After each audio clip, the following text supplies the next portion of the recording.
everyone, good evening. Welcome to mission Jeet, welcome to Drona NEET. So कैसे हो यार, क्या हाल चाल? बेहतरीन, लाजवाब, बेमिसाल. अगर आप लोग भी कुछ ऐसा ही फील कर पा रहे हैं तो जल्दी से हरे भरे दिल बना दीजिए इन द चैट बॉक्स. और आज जो है हमारा सेकंड लेक्चर होने वाला है. जो टॉपिक हमने स्टार्ट किया था, जो चैप्टर हमने स्टार्ट किया था, that is the cell unit of life, उसका हम यहाँ पे सेकंड लेक्चर करने वाले हैं. तो आई नो आपकी जो फर्स्ट क्लास है वो मंडे को हुई थी एंड उसमें ऑलमोस्ट एक वीक का गैप है. लाइक एक वीक बाद जो है आज हमारी क्लास हो रही है. तो मैं एक्सपेक्ट करके चल रही हूँ कि जो मैंने पहले पढ़ाया था फर्स्ट क्लास में, मैं बिलीव करती हूँ कि तुम लोग बहुत सिंसियर स्टूडेंट्स हो, रिवाइज करके आए होगे. लेकिन फिर भी मेरा फर्ज बनता है कि मैं तुम्हें थोड़ा सा क्विक रिकैप जो है वो प्रीवियस क्लास का दूं. उसके बाद जो होमवर्क तुम्हें दिया था उसको हम डिस्कस करें एंड देन हम आज के सेशन को स्टार्ट करें. तो पहले तो एक बार जल्दी से यार अपने हालचाल बता दीजिए. और हालचाल बताने का तरीका एक ही है कि हरे भरे दिल जो है वो चैट बॉक्स में बना दीजिए. वाह, बहुत बढ़िया, बहुत बढ़िया, बहुत बढ़िया. क्या बात है यार. देखो, हम बॉटनी की यहाँ पे क्लास हो रही है. आपकी बॉटनी जो है वो एक बहुत ही प्यारा सा सब्जेक्ट है ना. ग्रीनरी के बारे में आप लोग पढ़ते हो तो ग्रीन दिल है ना, हरे भरे दिल जो है वो बन जाने चाहिए. बहुत बढ़िया. चलिए तो बेटा आज हम स्टार्ट करेंगे, दैट इज लेक्चर नंबर 2. और लेक्चर नंबर 2 से पहले मैं तुम्हारे लिए लेके आई हूँ एक क्विक रिकैप. एक और चीज मैं तुम्हें बता दूं, अब यहाँ पे देखो, जितना भी हमने प्रीवियस लेक्चर में पढ़ा था वो सारा इस फॉर्म में यहाँ पे तुम्हें रिवाइज होगा. लेकिन मैं तुमसे एक चीज यहाँ पे एक्सपेक्ट करके चलती हूँ कि जो भी आज हम पढ़ेंगे, ऑल्दो तुम्हें सारे के सारे नोट्स जो हैं वो ऐप पे मिल रहे हैं. वन मोर थिंग, बहुत सारे स्टूडेंट्स जो हैं उनकी क्वेरी आई है कि मैम ऐप से हमारे कुछ भी डाउनलोड नहीं हो रहा, मॉड्यूल डाउनलोड नहीं हो रहे, हैंड रिटन नोट्स डाउनलोड नहीं हो रहे. तुम्हें क्या करना है, सिंपली वेब पे जाओ, है ना. वेब पे तुम जैसे ही मिशन जीत की वेबसाइट पे जाओगे, वहां पे लॉगिन कीजिए एंड जैसे ही तुम लॉगिन करोगे बेटा, हर एक चीज जो है तुम्हारी डाउनलोड हो जाएगी. वहां पे तुम नोट्स हो गए, तुम्हारी डीपीपी हो गई, डीपीपी सॉल्यूशन हो गया, ठीक है, मॉड्यूल हो गया, हर चीज जो है तुम्हारी वहां से डाउनलोड हो जाएगी. तो तुम वहां से कर सकते हो. डन. तो मैं तुमसे एक चीज एक्सपेक्ट करके चलती हूँ कि ऐसे शॉर्ट नोट्स तुमने अपनी लैंग्वेज में बनाने हैं जो कि तुम्हारे लिए यूजफुल होंगे. और तुम्हारे एक शॉर्ट नोट्स बनते जाएंगे कि यार जब हमें रिवाइज करना है ना, लेट्स सपोज कल टेस्ट है पूरे चैप्टर का, मुझे रिवाइज करना है, मैं फटाफट से ये नोट्स निकालूंगा या निकालूंगी और ये सारे के सारा रिवीजन जो है प्रीवियस लेक्चर का, प्रीवियस क्लास का, वो मेरा हो जाएगा. ठीक है. तो एक तुम्हें आइडिया लगे, ऑल्दो मैं तुम्हें प्रोवाइड करने वाली हूँ, है ना, जो तुम्हें लेक्चर की पीडीएफ मिलेगी उसमें तुम्हें क्विक रिकैप का सेक्शन जो है मिलने वाला है, जिसमें इस समरी फॉर्म में प्रीवियस पूरा की पूरा लेक्चर कंक्लूडेड होगा. तो चलिए देख लेते हैं हमने क्या क्या पढ़ा था. Everybody ready? अगर रेडी हो थम्स अप एक बार बना दो. रेडी हो रिकैप के लिए? हाँ जी. ओके. नोट्स मिलेंगे तुम्हें ऐप पर, सब कुछ अवेलेबल है. तुम्हें लेक्चर पीडीएफ हो गया, उसके बाद जो ये वाले नोट्स मिल रहे हैं तुम्हें, है ना, ये तुम्हें लेक्चर की पीडीएफ के साथ ही मिलेंगे. ठीक है. ग्लिच नहीं आएगा. तुम्हें क्या करना है, तुम्हें वेब पे जाके लॉगिन करना है. वहां से ऐप तुम ओपन कर रहे हो जब मोबाइल से, वहां पे थोड़ा सा तुम्हें इशू हो रहा होगा, डाउनलोड नहीं हो रहे होंगे, लेकिन तुम्हें जाना है ब्राउजर पे. जैसे तुम सर्च करोगे ना गूगल पे जाके, उसके बाद तुम्हें वहां से वेबसाइट से डाउनलोड करने हैं, वहां पे लॉगिन करके हो जाएगा. डन. चलिए, बहुत बढ़िया. तो हमने क्या पढ़ा था, हमने स्टार्ट की थी बेटा बायोलॉजी से. बायोलॉजी में हमने बात की थी कि भाई इसमें हम लिविंग ऑर्गेनिजम्स की स्टडी करते हैं, सो दैट इज बायोलॉजी. मैंने बहुत सारी ब्रांचेस आपको बताई थी कि अगर मुझे स्पेसिफिक जो है वो प्लांट्स के बारे में पढ़ना है तो मैं बॉटनी की साइड चली जाऊंगी. अगर मुझे स्पेसिफिक एनिमल्स के बारे में पढ़ना है तो मैं जूलॉजी की साइड चली जाऊंगी. अगर मुझे हर एक चीज को जानना है, सेल किस चीज से बना है, उसकी केमिस्ट्री क्या है, मैं बायोकेमिस्ट्री की साइड चली जाऊंगी. अगर मुझे जानना है मेरे नाक जो है वो पापा से क्यों मिलती है, मेरी आंखों का कलर मेरी मम्मा से क्यों मिलता है, तो मैं चली जाऊंगी बेटा जेनेटिक्स में. वैसे ही एक ब्रांच जो है वो आती है आपकी बायोलॉजी में, जिसको हमने सेल बायोलॉजी बोला था. और ये ब्रांच क्यों हम यहाँ पे पढ़ रहे हैं, क्योंकि सेल जो चैप्टर है वो इसी ब्रांच से आपका पूरा के पूरा रिलेटेड है. तो इसमें हम क्या पढ़ते हैं, इसमें हम सेल के स्ट्रक्चर के बारे में, फंक्शन के बारे में, बिहेवियर के बारे में और उसकी पूरी लाइफ साइकिल के बारे में इस पूरे चैप्टर में पढ़ते हैं. देन मैंने बात की थी बहुत इंपॉर्टेंट टर्म के बारे में, that is reductionist biology. Reductionist biology का मैंने आपको सिंप्लीफाई वे में बताया था कि कोई भी कॉम्प्लेक्स चीज है उसको मुझे तोड़ना है छोटे कंपोनेंट्स में. और अगर मैंने उसके सबसे छोटे कंपोनेंट को समझ लिया, उसको क्रैक कर लिया, तो सीधी सी बात है कि सबसे कॉम्प्लेक्स कंपोनेंट है उसको भी मैं बहुत अच्छे से समझ जाऊंगी। तो व्हाट इज रिडक्शनिस्ट बायोलॉजी, जिसमें हम फिजिको केमिकल अप्रोच का यूज करते हैं to study and understand living organisms. Physico chemical approach मतलब फिजिक्स और केमिस्ट्री की टेक्निक्स को मिला के। डन हो गई बात। नेक्स्ट फिर हम सेल पे आए थे कि भाई सेल है क्या। तो सेल जो है वो एक डिफरेंशिएटिंग फैक्टर है। डिफरेंशिएटिंग फैक्टर मतलब लिविंग और नॉन लिविंग थिंग्स को अलग करने वाला फैक्टर जो है वो आपका सेल कहलाता है। उसके बाद अब हमने क्या बात की थी कि हमने सेल को क्या कर दिया था। वॉइस इशू आ रहा है, वॉइस इशू आ रहा है, एक बार कंफर्म कर दीजिए। Voice all okay? Voice slow है यार मेरी साइड से, ठीक है। तुम अपने फोन की वॉल्यूम बढ़ा लो फिर, है ना, थोड़ी सी वॉल्यूम बढ़ा लो, थोड़ी सी वॉल्यूम बढ़ा लो यार अपने फोन की, है ना, ऐसा नहीं चलेगा, ठीक है। तो हमने क्या किया था, नंबर के बेसिस पे सेल्स को क्लासिफाई किया था। नंबर के बेसिस पे मैंने क्या बोला था कि एक तो यूनिसेलुलर होंगे, जिसमें मैंने बोला था सिंगल सेल्ड होते हैं, है ना, जिसमें बहुत सारे बच्चे रिलेट कर गए थे, अरे मैम ये तो हमारी बात हो रही है। तो ये जो थे ये आपके यूनिसेलुलर ऑर्गेनिजम्स थे। और वही मल्टी सेलुलर ऑर्गेनिजम्स जो कि बहुत सारे सेल से मिलकर बने हैं, जैसे कि हम लोग, है ना। तो हम लोगों में एक्सेप्शंस कुछ तुम लोग हो जो कि यूनिसेलुलर की कैटेगरी में आते हो, है ना, सिंगल हो बेसिकली। तो अब इसमें क्या हो रहा था कि एक ही सेल था, वो सारे फंक्शन परफॉर्म कर रहा था, असेंशियल फंक्शंस। अब असेंशियल फंक्शंस कौन से होते हैं मैम, जो कि उनकी लाइफ के लिए इंपॉर्टेंट होते हैं। मतलब जितनी भी लाइफ प्रोसेसेस हैं वो आपके कौन परफॉर्म कर रहे थे, यूनिसेलुलर ऑर्गेनिजम्स। नेक्स्ट वो बेटा आत्मनिर्भर थे, इंडिपेंडेंट एग्जिस्टेंस, कोई भी नीड नहीं है कि भाई किसी पे डिपेंडेंट होके हम अपनी प्रोसेसेस जो है या हम अपनी एक्टिविटीज जो है करेंगे ना, बिल्कुल जो है वो इंडिपेंडेंट एग्जिस्टेंस के केपेबल थे, ठीक है। तो ये 2 पॉइंट्स आपके एनसीईआरटी में दिए गए हैं, डेफिनेटली रीड देम। और जो आपका पेज नंबर 87 है उसी की बात की जा रही है। तो आपने आई होप पढ़ लिया होगा 8.1 एंड 8.2 जो तुम्हारा पैराग्राफ है वो हमने समराइज कर दिया था, ठीक है।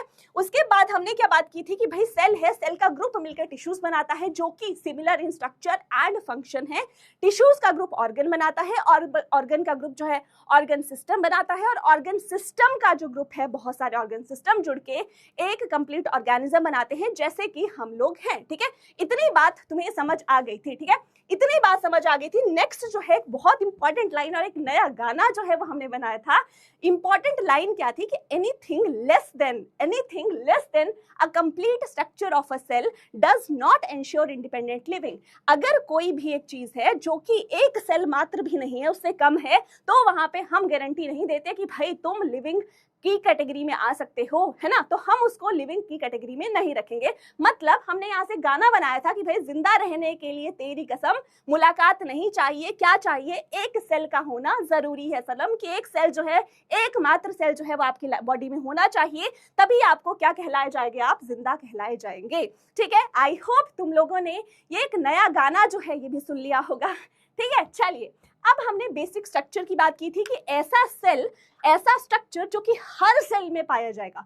मतलब जितने भी सेल हैं सब में एक कॉमन चीजें जो हैं वो आपकी पाई जाएंगी, ठीक है। तो वो कौन सी है, वो है एक outer membrane. Low voice, just let me check, so voice is okay. देखो यार मेरी साइड से ओके है, मेरी साइड से ओके है। अब तुम लोग जो है, तुम्हें क्या करना है, अपने फोन का साइड में ना वॉल्यूम बटन होता है, उसको जरा सा दबा के उस वॉल्यूम बटन को थोड़ा सा प्रेस करके, है ना, उसको थोड़ा बढ़ा लो, तब तुम्हें प्रॉपर्ली सुनाई देगा, ठीक है। चलिए अब यहाँ पे हम बेसिक स्ट्रक्चर की बात कर रहे थे। तो बेसिक स्ट्रक्चर क्या है, क्या क्या चीजें प्रेजेंट है। आपका आउटर मेम्ब्रेन जिसको हम प्लाज्मा मेम्ब्रेन बोल रहे थे, उसके साथ आपका साइटोप्लाज्म जो कि हर सेल में पाया जाएगा, उसके बाद जेनेटिक मटेरियल और राइबोसोम्स जो कि यूनिवर्सल ऑर्गेनल्स की बात की थी हमने, ये आपका बेसिक स्ट्रक्चर है। नेक्स्ट अगर हम बात करें, ओके, नेक्स्ट डिस्कवरी की हम बात करते हैं कि सेल को डिस्कवर किसने किया था। तो हमने बोला था कि रॉबर्ट हुक जी ने 1665 में डेड सेल की डिस्कवरी की थी। कहां से, कॉर्क सेल लिया था और वहां पे उन्होंने देखा था एक्चुअल में किसको, सेल वॉल को। नेक्स्ट उनका जो माइक्रोस्कोप था सिंपल था और उन्होंने डबल लेंस का यूज किया था। नो पॉइंट तो भी नोटेड है ना, बहुत सारे बच्चों को इसमें डाउट था। नेक्स्ट एंटनी वॉन लीवेनहुक जी की बात करें तो 1674 में लिविंग सेल्स की इन्होंने खोज की थी, जो कि और मोटाइल सेल जैसे स्पर्म सेल्स थे उनकी भी खोज जो है वो इनके द्वारा की गई थी। और इन्होंने जो है सिंगल लेंस का यूज किया था, लेकिन सिंपल माइक्रोस्कोप था इनका, लेकिन इसमें सिंगल लेंस था और वो लेंस कैसा था, बाई कॉन्वेक्स था। तो ऑल्दो नहीं पूछा जाएगा आपसे, कोई एनटीए एग्जाम में नहीं पूछने वाला कौन सा लेंस यूज किया था, तुम्हारी नॉलेज के लिए तुम्हें पता होना चाहिए। नेक्स्ट देखिए, रॉबर्ट ब्राउन ने 1831 में न्यूक्लियस की डिस्कवरी की थी। दिस इज ऑल रीकैप जो कि हम पढ़ चुके हैं। देन हमने सेल थियरी की बात की थी कि दो साइंटिस्ट आए 1838 एंड 39 में। 38 में आते हैं आपके एमजे श्लाइडन एंड 39 में आते हैं थियोडोर श्वान। श्लाइडन जो थे वो आपके जर्मन बॉटनिस्ट थे एंड श्वान जो थे वो आपके जर्मन जोलॉजिस्ट थे। श्लाइडन जी ने क्या किया, बॉटनिस्ट थे ऑफ कोर्स, प्लांट सेल्स पे स्टडी की थी और क्या पाया था कि भाई प्लांट्स के बाहर जो है एक आउटर मेम्ब्रेन, एक आउटर बाउंड्री होती है जिसको हम क्या बोलते हैं, सेल वॉल बोलते हैं। ठीक है, तो बेसिकली इन्होंने क्या स्टडी किया था, इन्होंने सेल वॉल जो है वो तो रॉबर्ट हुक ने देख ली थी, डिस्कवरी इन्होंने नहीं की थी। इन्होंने सिर्फ ये बोला था कि भाई प्लांट है, प्लांट किस चीज से मिलकर बना है, सेल से, और सेल्स जो है मिलकर टिश्यू बना रहे हैं, टिश्यू जो है कंप्लीट ऑर्गेनिज्म बना रहे हैं। तो ये तो हमें पता ही है, जो हमने पूरा स्ट्रक्चरल ऑर्गेनाइजेशन पढ़ ली थी।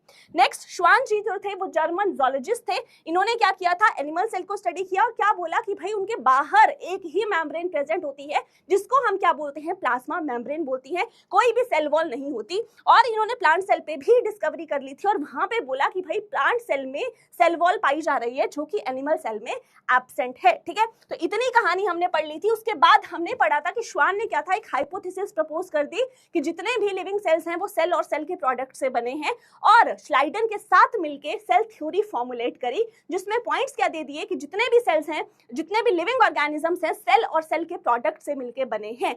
ये उन्होंने एक बात बोल दी, लेकिन वो क्या नहीं बता पाए, ड्रॉबैक जो था वो क्या था कि भाई जो नए सेल्स आ रहे हैं वो कहां से आ रहे हैं, मतलब कॉन्सेप्ट ऑफ सेल डिवीजन जो था वो एक्सप्लेन नहीं कर पाए। वो किसने किया था, रुडोल्फ वर्चाउ जी ने किया था इन 1855। तो उन्होंने क्या बोला था कि ओमनिस सेलुला ए सेलुला, न्यू सेल्स जो हैं these arise from the pre existing cells. बोलिए यहां तक जो है क्या आपको हर एक बात जो है क्लियर है, जो कि रिकैप हम ले चुके हैं। एंड एक्सेप्शंस जो थी आपकी सेल थ्योरी की, common exception, these are the viruses. Done है बात। तो ये जो था बेटा, ये हमने क्या कर लिया, जो मंडे को हमने क्लास की थी, पूरी की पूरी क्लास की समरी जो थी मैं तुम्हें यहाँ पे एक्सप्लेन कर दी। अब एक और चीज जो कि उस दिन डिस्प्ले नहीं हो पाई थी, दिस इज बेसिकली आरूज डिक्शनरी, मैंने इसको नाम दिया है, जिसमें तुम्हारी एनसीईआरटी के जो वर्ड्स हैं जहां पे तुम अटक सकते हो, है ना। मुझे पता है कि पानी कब कितना गहरा है, कहाँ पे तुम्हारे डूबने की संभावना जो है वो ज्यादा है, तो ये कुछ ऐसे वर्ड्स हैं जहां पे तुम फंसोगे ही फंसोगे, वहां पे तुम्हें मीनिंग समझ नहीं आएगा। तो ये जो है जैसे रिडक्शनिस्ट है ना, तो यहाँ पे देखिए मीनिंग क्या है, कॉम्प्लेक्स चीज को उसके छोटे छोटे पार्ट में ब्रेक करके फिर उसको समझना। तो अब जैसे ही तुम डेफिनेशन पे जाओगे ना, ऑफ कोर्स तुम्हें सारी चीजें जो है वो क्लैरिटी के साथ समझ आ जाएंगी। अगेन देखिए, इनएनिमेट का क्या मतलब है, नॉन लिविंग। वैसे ही जितने भी वर्ड्स हैं उनका मीनिंग जो है वो तुम्हें यहाँ पे दिया गया है इन सिंपलेस्ट लैंग्वेज, ताकि तुम्हें जो है हर चीज बहुत अच्छे से क्लियर हो। एंड बार बार तुम्हें ऐसा ना हो कि यार अब यहाँ पे अटक रहे हैं, फिर से जाके वीडियो देखें। ठीक है, तो उसके लिए तुम इसको भी रेफर कर सकते हो, इजी हो जाएगा। डन है बात। अब होमवर्क पे आ जाते हैं। होमवर्क पे आते हैं, ये तुम लोगों का होमवर्क था, मैं तो सिर्फ डिस्कस कर रही हूँ, ये तुम लोग मुझे यहाँ पे बताओगे। ठीक है, तो क्वेश्चन नंबर, मैंने तुम्हें होमवर्क दिया था कॉन्सेप्ट चेक 1 जो है वो तुम्हें पूरा की पूरा करना है। किया है या नहीं किया, जल्दी से बता दो, लग जाएगा पता यार, अभी पता लग जाएगा। ठीक है, तो फर्स्ट है which statement best explains the phrase no cell equal to no life. बताइए जरा ABCD, everybody in the chat section. यहां से पता लगेगा तुम लोग कितने सिंसियर हो, तुम लोग कितनी सिंसियरिटी के साथ जो है मेरी बात को सुनते हो और फॉलो करते हो। जल्दी से, पोल बाद में देंगे यार, बाद में भी क्वेश्चन भरे ही पड़े हैं क्वेश्चन। ठीक है, तो टेंशन मत लो, बहुत सारे क्वेश्चन आगे भी आएंगे। अभी सिर्फ इतनी सी बात बताओ मुझे, इसका आंसर क्या है। मॉड्यूल देखा है। बी बोल रहे हैं बच्चे, cells are the smallest units capable of life processes. बिल्कुल बी जो है इसका बिल्कुल करेक्ट ऑप्शन आपकी रहती है। बहुत बढ़िया, तालियां भी अपने लिए बजा दीजिए कि साथ के साथ, क्योंकि तुम बहुत ही अच्छे तरीके से रिस्पॉन्ड कर रहे हो। नेक्स्ट देखिए, सेकंड जो है division of labour among cells is seen in. जो डिवीजन ऑफ लेबर है वो आपकी कौन से सेल्स में बेटा दिखाई देती है, unicellular, multicellular, viruses, bacteria only. Second question जो है तुम्हारे कॉन्सेप्ट चेक नंबर 1 का, उसका आंसर जो है मुझे बता दीजिए। अभी भी बच्चे बी बोल रहे हैं, तो बी ही इसका आंसर है। That is multi cellular organisms में डिवीजन ऑफ लेबर, हर एक बहुत सारे सेल्स है ना, काम बांट दिए कि भाई तुम ये कर लो, तुम वो कर लो, इतने सारे काम है, एक सेल तो नहीं कर पाएगा, ठीक है, बहुत बढ़िया। नेक्स्ट देखिए, arrange the following discoveries in the correct chronological order. Chronological की क्या बात मतलब होता है, कौन सी डिस्कवरी पहले हुई है, तो तुम्हें सबसे पहले जो हुई है उसको फर्स्ट पे रखना है, फिर जो सेकंड पे हुई है, फिर जो लास्ट में हुई है उसको थर्ड पे रखना है। तो अरेंज कीजिए जरा सा, discovery of nucleus, discovery of living cells, discovery of cells in Cork. हाँ जी, बहुत बढ़िया बहुत बढ़िया बहुत बढ़िया बहुत बढ़िया। बताइए जरा सा इसका मुझे आंसर, क्या आपको लगता है क्या इसका आंसर बेटा जी हो सकता है क्वेश्चन नंबर 3 का? ए बोल रहे हैं बहुत सारे बच्चे, देख लेते हैं। सबसे पहले तो यार कॉर्क सेल्स हुए थे, है ना, फर्स्ट ये हो गया, उसके बाद आपके लिविंग सेल्स हुए थे, फिर आपका जाके न्यूक्लियस हुआ था। तो अब आपका सीक्वेंस 3 to 1, बिल्कुल, मतलब तुम लोग यार कितने कितने प्यारे हो तुम लोग, है ना, मतलब मैं मान सकती हूँ तुम लोगों को, मैं सिंसियर स्टूडेंट्स की कैटेगरी में मान सकती हूँ, ठीक है। तो अब ये बॉन्ड बन रहा है, ट्रस्ट वाला बॉन्ड बन रहा है कि अगर मैं होमवर्क दूंगी तो तुम उस होमवर्क को कर रहे हो, ठीक है। चलिए नेक्स्ट, द स्टेटमेंट ओमनी सेलुला सेलुला was proposed by and it was also PYQ of NEET. ये जो है ये आपके नीट 2019 में बेटा पीवाईक्यू क्वेश्चन भी आ चुका है, मैंने लास्ट क्लास में भी करवाया था। इसका आंसर मुझे बता दीजिए, बहुत ही कॉमन क्वेश्चन है, 2019 में पूछा गया है, and chances are, you never know, you can not predict NEET examination, NEET question paper, कभी भी कुछ भी आ सकता है। ये बात सोच के चलो कि टफ ही आएगा, इजी मॉडरेट टफ तीनों सेक्शन के क्वेश्चंस जो है ना तुम्हें एग्जामिनेशन पेपर में देखने को मिलते हैं। तो ऐसा मत करना कभी भी कि टफ टफ पढ़ते रहे, इजी इजी स्किप कर दिया, ठीक है। तो इसका आंसर क्या है, रुडोल्फ वर्चाउ। नेक्स्ट हमारा लास्ट क्वेश्चन जो कॉन्सेप्ट चेक का था, that was viruses are considered exception to cell theory. क्यों सेल थ्योरी की एक्सेप्शन जो है वो वायरसेस को बताया जाता है? हाँ जी बताइए जल्दी से। दे कंटेन डीएनए ओनली, क्या उनके पास डीएनए होता है, या तो सेल्यूलर ऑर्गेनाइजेशन को लैक करते हैं, या तो रिप्रोड्यूस रैपिडली, या तो बी, बहुत बढ़िया, सेल्यूलर ऑर्गेनाइजेशन होता ही नहीं है, है ना, ए सेल्यूलर है, बहुत बढ़िया। चलिए इसके अलावा दिस इज ऑल्सो होमवर्क जो कि मैंने तुम्हें एक्सरसाइज 1 के दिए थे, है ना, एक्सरसाइज 1 का भी कुछ होमवर्क दिया था, होमवर्क हम डिस्कस करते हुए ही आगे बढ़ेंगे।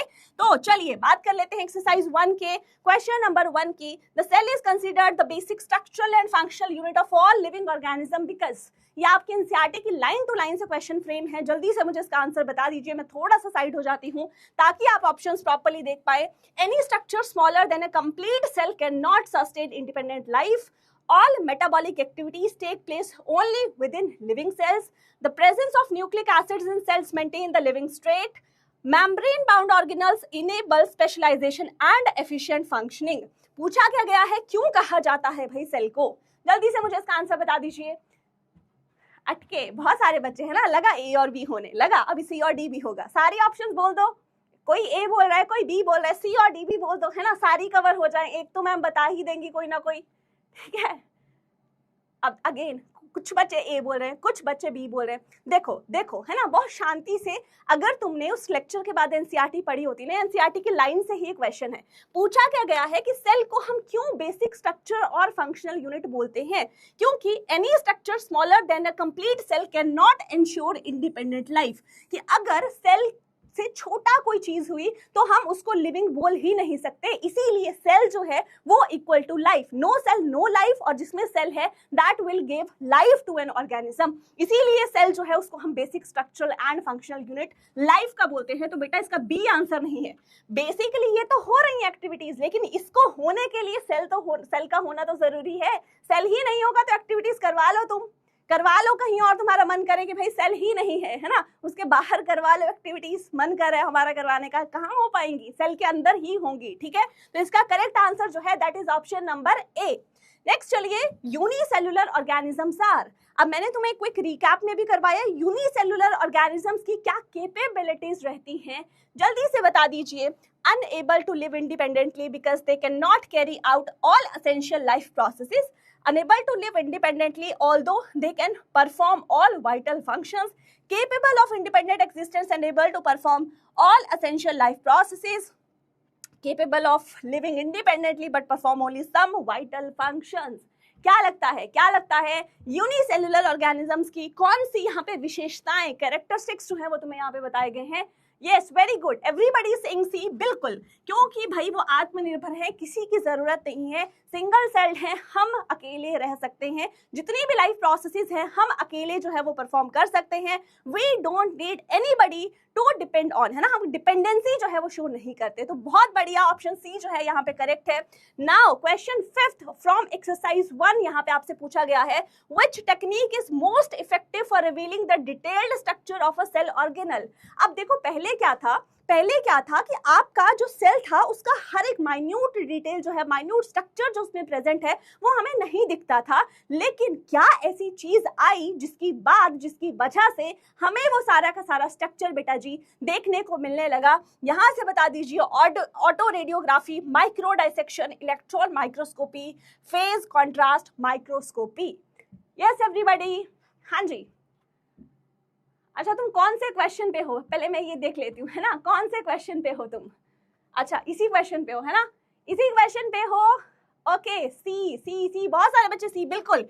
Electron microscopy. अब इलेक्ट्रॉन माइक्रोस्कोपी का क्या मतलब है कि इलेक्ट्रॉन माइक्रोस्कोप की जब डिस्कवरी हुई तो वहां पे क्या है, इलेक्ट्रॉन बीम की जो बीम्स पड़ती थी आपके, है ना, तो उसकी वजह से हमें सेल कितना होता है, इतना चिन्नू सा होता है, बिल्कुल छोटू सा होता है, उसके अंदर क्या क्या प्रेजेंट है वो हमें क्लियरली दिखाई देने लगा। ठीक है, तो तभी हम उसको स्टडी कर पाए, तभी हम हर चीज को पढ़ पाए, क्योंकि इलेक्ट्रॉन माइक्रोस्कोपी जो है उसकी डिस्कवरी हो गई थी। चलिए, क्वेश्चन 6 जो है, that was the last question given to you in the homework section. Choose the correct option related to Schwann based on the following statements. First है, he stated that cells possess a thin outer boundary now known as the plasma membrane. He suggested that cell wall is a distinctive feature of plant cells. He concluded that both plant and animals are made up of cells and their products. बताइए जरा सा इसका क्या answer आपको लगता है? हाँ जी, is it A, B और C?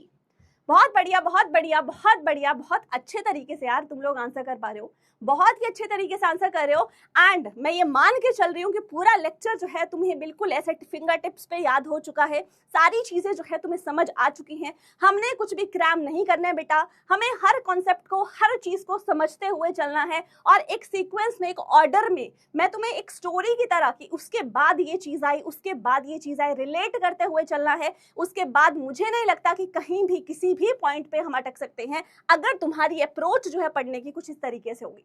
ठीक है, अब इसमें फिर से अटक गए, है ना, इसमें फिर से अटक गए। देखो अब यहाँ पे Schwann जी ने क्या बोला था, पहली बात तो देखो Schwann कौन थे?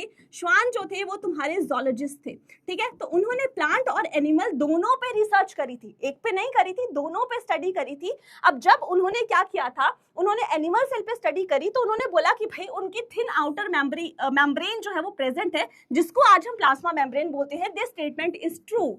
नेक्स्ट उन्होंने क्या बोला कि सेल वॉल जो है, प्लांट पे जब रिसर्च करी तो उन्होंने एक और चीज बोली कि भाई सेल वॉल जो है सिर्फ और सिर्फ प्लांट सेल्स में पाई जाती है, आपके एनिमल सेल्स में सेल वॉल नहीं पाई जाती। This is also true. और उसके बाद उन्होंने क्या किया था, कंक्लूड किया था कि both plant and animals are made up of cells and their products. This is also true. ये हाइपोथेसिस जो थी ये इन्होंने यहाँ पे दी थी। ठीक है, तो यहाँ से तीनों स्टेटमेंट्स ट्रू हैं। ऑप्शन ए के साथ बेटा जी हम यहाँ पे जाना चाहेंगे। डन है, बहुत बढ़िया, बहुत बढ़िया, बहुत बढ़िया। अपने लिए एक बार जल्दी से तालियां बजा लीजिए, क्योंकि आपने बहुत ही बेहतरीन जॉब जो है अभी यहाँ पे की है। बहुत ही उम्दा प्रदर्शन जो है आप लोगों का रहा है, क्योंकि सारे question majority of the students के करेक्ट हैं। अब इसका मतलब ये नहीं है यार कि इजी था, टफ था, दैट इज सेपरेट थिंग, लेकिन तुम अटेम्प्ट कर पा रहे हो, तुमने रिवीजन किया है, that is more than enough. ठीक है, तो मैं तुमसे सिर्फ एक ही चीज चाहती हूँ, दैट इज कंसिस्टेंसी। अगर तुम कंसिस्टेंट रहोगे, बहुत ज्यादा होमवर्क नहीं देती हूँ मैं तुम्हें यहाँ पे, बहुत कुछ हैवी टॉपिक नहीं पढ़ाती हूँ, जितना पढ़ाती हूँ जितना तुम डाइजेस्ट कर पाओ। ठीक है, अगर तुम डेली जो है उतना ही कर लो तो उसके बाद तुम्हारा गोल तुमसे ज्यादा दूर नहीं है। ठीक है, डन है, डन है, बताइए करें स्टार्ट। तो आज का लेक्चर अभी से स्टार्ट होने वाला है। अभी जो था पूरा के पूरा प्रीवियस का रिकैप प्लस होमवर्क हमने डिस्कस कर लिया। बहुत बढ़िया, डन। चलिए, तो आज बेटा हम कौन कौन से टॉपिक्स कवर करने वाले हैं? आज हम एक ही टॉपिक को बहुत ही पूरा के पूरा जो आपका 8.3 है एनसीईआरटी में 8.3 हेडिंग के अंदर, that is an overview of cell. An overview of a cell. इसके बारे में ना मैं आपको स्टार्ट करने से पहले कुछ चीजें जो है यहाँ पे बता देती हूँ। This overview of a cell, this is a general overview, generic overview, ये आपका डिटेल्ड ओवरव्यू नहीं है। तो यहाँ पे मैं लिख भी देती हूँ ये कैसा है, this is the generic overview. कौन सा है ये? जेनरिक ओवरव्यू है। जेनरिक ओवरव्यू का क्या मतलब है कि बहुत डिटेल में तुम्हें सेल को नहीं समझाया जाएगा। अगर पर्टिकुलर सेल की बात करें, जैसे कि मैं प्रोकैरियोटिक सेल की बात करूं, तो मैं उसके तुम्हें डिस्टिंक्टिव फीचर्स दूंगी बहुत डिटेल्ड की, उसका डीएनए जो है वो कैसा होता है, डबल स्ट्रैंडेड है, सिंगल है, उसमें कौन सी क्रोमोसोम है, ट्रू है, फॉल्स है ना, और उसका मतलब मैं तुम्हें बहुत डिटेल में नहीं जाऊंगी, क्योंकि इसके बाद वाला जो तुम्हारा सेक्शन है दैट इज प्रोकैरियोटिक सेल, उसमें हम उस सेल को बहुत डिटेल में एक्सप्लेन करेंगे, और जो यूकैरियोटिक सेल है उसमें हम यूकैरियोटिक सेल को डिटेल में एक्सप्लेन करेंगे। तो जो तुम्हारा ये वाला पूरा की पूरा पैरा है, this is the general overview. लेकिन यहाँ पे भी कुछ चीजें जो हैं अब मैं तुम्हें पढ़ाने वाली हूँ, दैट इज एनसीईआरटी। तुम्हारी एनसीईआरटी जो है कवर होगी, प्लस यहाँ पे तुम्हारा 10% एक्स्ट्रा जो है वो भी तुम्हें मैं बताऊंगी। अब इस 10% एक्स्ट्रा को बहुत सारे बच्चों को डाइजेस्ट करने में प्रॉब्लम होती है ना। बहुत सारे बच्चे बोलते हैं मैम इतना नहीं कर पाएंगे। So that is NCERT bonus, that is up to you कि आपको वो चीज लर्न करनी है या नहीं करनी है। बट अगर ठीक है, अगर जो है आप मेरी राय लोगे तो that is for your betterment. इससे आपके कॉन्सेप्ट्स जो हैं वो क्लियर होंगे, क्योंकि बेटा हमें हर चीज रटनी नहीं है। अगर सिर्फ तुम एनसीईआरटी स्पेसिफिक रहोगे तो एक लाइन एनसीईआरटी में दे दी गई है, एक लाइन हमने रट ली, उसका लॉजिक हमें पता नहीं है, वो क्यों हो रही है हमें कुछ पता नहीं है, हम बस पढ़ते जा रहे हैं, एंड दैट इज ऑल। इतनी जो हमारी सोच और इतनी जो हमारी नॉलेज है उसको हमने सीमित नहीं रखना है। ठीक है, तो नीट पर्सपेक्टिव से क्या क्या चीजें इंपॉर्टेंट है वही आपको यहाँ पे 10% एक्स्ट्रा में दिया जाएगा। तो again that is your choice कि ये आपको लर्न करना, मैं नहीं बोलती कि तुम्हें लर्न करना है, ठीक है, लेकिन तुम्हें समझना है। और बहुत कुछ एक्स्ट्रा नहीं होगा, तुम अभी जैसे हम करेंगे ना पूरा के पूरा चैप्टर, तुम खुद समझ जाओगे कि यार ये चीजें जो है ये रिलेट हो रही है और इस चीज का रीजन जो है वो ये है। डन है बात? चलिए बहुत बढ़िया। अब एक और चीज मैं तुम्हें बता दूं, हो सकता है जैसे तुम 8.3 पैराग्राफ निकालो, उसमें फर्स्ट लाइन तुम्हारी दी जाएगी, you may have observed onion peel cell and human cheek cell, तो वो वहां से स्टार्टिंग हुई है। मैं तुम्हें जो पढ़ाऊंगी पहले ये पूरा चैप्टर पढ़ लेना, पूरा टॉपिक जो है पढ़ लेना, उसके बाद 8.3 को पढ़ना, तब समझ आएगा, क्योंकि मैं तुम्हें यहाँ पे सीक्वेंस वाइज एक रिलेट करके समझाऊंगी कैसे चीजें हम प्रीवियस क्लास में पढ़ी थी, फिर हम कंटिन्यू करेंगे। डन है? तो मेरे साथ साथ चलना है, ऐसा नहीं करना है कि यार एनसीईआरटी बंद कर दो, अभी एनसीईआरटी मत खोलो, एनसीईआरटी खोलना है इस लेक्चर के बाद। ठीक है, डन है? सभी अपनी एनसीईआरटी की बुक्स को क्लोज कर दीजिए and only focus on the lecture. चलिए बहुत बढ़िया। तो बेटा हमने क्या किया था, हमने जो था एक बात की थी कि cells can be classified, cells can be classified on the basis of हमने क्या किया था, सेल्स को बेटा बहुत तरीकों से क्लासीफाई किया था। ठीक है, अलग अलग तरीकों से हमने सेल्स को बेटा जी क्लासीफाई किया था, और सेल्स को क्लासीफाई करने के तरीके जो थे वो क्या थे। ठीक है, सेल्स को क्लासीफाई करने के तरीके जो थे वो क्या थे। फर्स्ट अगर मैं यहाँ पे बात करूं, फर्स्ट जो है अगर मैं यहाँ पे बात करूं तो मैंने किया था on the basis of number. ठीक है, ये हम पढ़ चुके हैं on the basis of number. On the basis of number मैंने किस किस कैटेगरीज में क्लासिफाई किया था, everybody in the comment section. Number के बेसिस में मैंने किस किस में क्लासिफाई किया था, एक आगे आपके यूनिसेल्यूलर, एक आगे आपके यूनिसेल्यूलर, और दूसरे कौन से आगे आपके मल्टी सेल्यूलर। ये मैंने आपको ब्रिज कोर्स में भी करवाया था कि हम सेल्स को क्लासिफाई करते हैं तो डिफरेंट तरीकों से हम क्लासिफाई करते हैं। ठीक है, उसके बाद नंबर के बेसिस पे मैंने क्लासिफाई कर लिया। अब मैं क्या कर रही हूँ, शेप के बेसिस पे क्लासिफाई कर रही हूँ। किसके बेसिस पे क्लासिफाई कर रही हूँ, शेप के बेसिस पे क्लासिफाई कर रही हूँ। शेप के बाद मैम मैं और किस बेसिस पे क्लासिफाई कर सकती हूँ, मैम मैं साइज के बेसिस पे भी क्लासिफाई कर सकती हूँ डिफरेंट सेल्स को। और साइज में क्लासिफाई करने के बाद और भी क्या कोई तरीका है जिसके बेसिस पे मैं इन सेल्स को, सेल्स के बारे में हमने डिटेल पढ़ ली है, ओवरव्यू एक ले लिया है, तो अब हम क्लासिफिकेशन की बात कर रहे हैं। नंबर पढ़ लिया था, शेप, साइज, और एक और बहुत इंपॉर्टेंट पॉइंट आता है, दैट इज बेटा nuclear organisation. That is nuclear organisation. ठीक है, तो यही 4 पॉइंट्स हैं जिसके बेसिस पे हमने सेल्स को बेटा क्लासीफाई करना है और क्लासीफाई करके पढ़ना है। डन है बात, डन है बात। ठीक है, तो ये जो है ये हम ऑलरेडी कर चुके हैं। इसके एग्जाम्पल एक बार लिख लेते हैं। यूनिसेल्युलर में मैम कौन से एग्जाम्पल्स आएंगे? यूनिसेल्युलर ऑर्गेनिजम्स में आपके अमीबा आ सकता है। फटाफट से कमेंट बॉक्स में मुझे बताते चलो एग्जाम्पल, है ना, साथ के साथ बताते चलो। अमीबा हो गया, यूग्लिना हो गया, ठीक है। उसके बाद मोस्ट बैक्टीरिया आपके कैसे रहते हैं? यूनिसेलुलर रहते हैं। उसके बाद डाई एटम्स जो हैं वो भी आपके यूनिसेलुलर रहते हैं, एक्सेट्रा। ठीक है, मल्टी सेलुलर में अगर हम बात करें, यहाँ पे आपके जो है ईस्ट जो कि फंगस है वो भी कैसा है? यूनिसेलुलर है।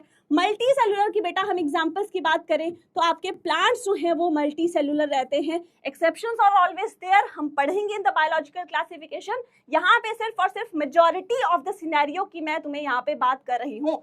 प्लांट्स हो गए, उसके बाद आपके एनिमल्स हो गए, ठीक है। उसके बाद आपके मोस्ट फंजाई, ऑल नहीं है, मोस्ट फंजाई जो हैं वो आपके कैसे रहते हैं? That is multi cellular. तो इतना पोर्शन हम डन कर चुके हैं। इनके कैरेक्टरिस्टिक्स मैं तुम्हें अभी रिकैप में बताया, प्रीवियस क्लास में बता चुकी हूँ। Now we will start with the shape. ठीक है, अब हम यहाँ पे शेप के बारे में, शेप के पर्सपेक्टिव से जो है वो सेल्स को पढ़ेंगे। तो हम शेप्स ओनली उतनी ही पढ़ेंगे जितनी आपकी एनसीईआरटी में गिवन है। तो यहाँ पे शेप्स हम लिख लेते हैं बेटा। पहले कौन कौन से शेप्स के हो सकते हैं? That is round, round and by concave, round and by concave. और कैसे हो सकते हैं बेटा? और तुम्हारे हो सकते हैं that is long and narrow. और कैसे हो सकते हैं बेटा? दैट इज, अब तुम्हें सिर्फ और सिर्फ लिखना है, हर एक पॉइंट को हम एक्सप्लेन करेंगे in the next slide. Shape का अलग से एक पूरी स्लाइड जो है जिसमें हर एक शेप के कैरेक्टरिस्टिक्स को और उसके फंक्शन को एक्सप्लेन करेंगे। देन साइज पे चलेंगे, देन हम अपनी न्यूक्लियर ऑर्गेनाइजेशन के बेसिस पे क्लासीफाई करेंगे। लॉन्ग एंड नैरो हो सकते हैं। और कैसे हो सकते हैं मैम? अमेबॉइड, एमेबॉइड एंड इर्रेगुलर या और इर्रेगुलर, ये भी शेप के सेल्स जो हैं वो आपके पाए जा सकते हैं। और कैसे हो सकते हैं मैम? लॉन्ग एंड ब्रांच्ड भी पाए जाते हैं। ठीक है, लॉन्ग एंड ब्रांच्ड जो हैं वो भी आपके सेल पाए जाते हैं। और कैसे हो सकते हैं? राउंड एंड ओवल भी हो सकते हैं, राउंड एंड ओवल भी हो सकते हैं। और कैसे हो सकते हैं? इलोंगेटेड भी हो सकते हैं। बहुत बढ़िया, ठीक है। और कैसे हो सकते हैं? ये 6 के 6 शेप्स जो हैं ये आप अपनी एनसीईआरटी में डायग्राम दे सकते हैं, जो कि हम आगे जो है पूरा के पूरा एक्सप्लेन भी करने वाले हैं। ठीक है, नेक्स्ट इलोंगेटेड हो गए। और कैसे हो सकते हैं शेप? पॉलीगोनल हो सकते हैं, पॉलीगोनल हो सकते हैं। और कैसे हो सकते हैं? क्यूबॉइडल हो सकते हैं। ठीक है, क्यूबॉइडल भी लिख दिया। और आपके थ्रेड लाइक भी हो सकते हैं। ठीक है, थ्रेड लाइक भी बेटा जी हो सकते हैं। तो ये ही आपने मेजर इन शेप्स को हम डिस्कस करेंगे जो कि आपकी एनसीईआरटी में दी गई हैं। बहुत सारे और भी होते हैं लेकिन हम उतने पे नहीं जाएंगे, हम सिर्फ और सिर्फ इतनी शेप्स को यहाँ पे डिस्कस करने वाले हैं। ठीक है, नेक्स्ट साइज जो है। अब साइज के बेसिस पे साइज कैसा हो सकता है? साइज लार्जेस्ट भी हो सकते हैं, लार्जेस्ट भी हो सकते हैं, स्मॉलेस्ट भी हो सकते हैं, स्मॉलेस्ट भी हो सकते हैं, और मैम लॉन्गेस्ट भी हो सकते हैं। अब तुम्हें मैं आज एक और चीज सिखाऊंगी कि मैम लार्जेस्ट और लॉन्गेस्ट में क्या डिफरेंस होता है। बहुत सारे बच्चों को लगता है मैम लार्ज और लॉन्ग तो सेम ही है। एक लार्ज सेल की मैं बात करूं या एक लॉन्ग सेल की बात करूं, दोनों एक चीज है बट एक चीज नहीं है। ठीक है, नेक्स्ट अगर मैं न्यूक्लियर ऑर्गेनाइजेशन की बात करती हूँ बेटा, तो न्यूक्लियर ऑर्गेनाइजेशन में मेजरली हम कितने कौन कौन से सेल्स आपके यहाँ पे आते हैं on the basis of nuclear organisation? That is prokaryotes, prokaryotes and eukaryotes, and eukaryotes. ठीक है, तो this is the generic classification जिसके बेसिस पे हम सेल्स को क्लासिफाई करते हैं। यही तुम्हारे 8.3 में दिया गया है और यही हमें आज के लेक्चर में पढ़ना है।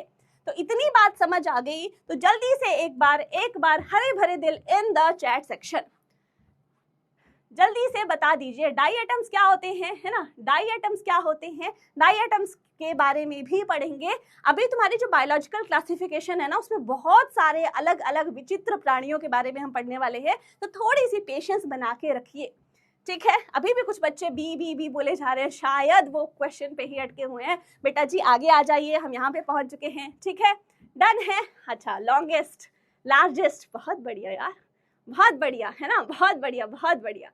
चलिए, बहुत बढ़िया। तो we will start with the shape, ये हम पढ़ चुके हैं, नंबर में एक्सप्लेन नहीं कर रही अब दोबारा से, ये हम कर चुके हैं।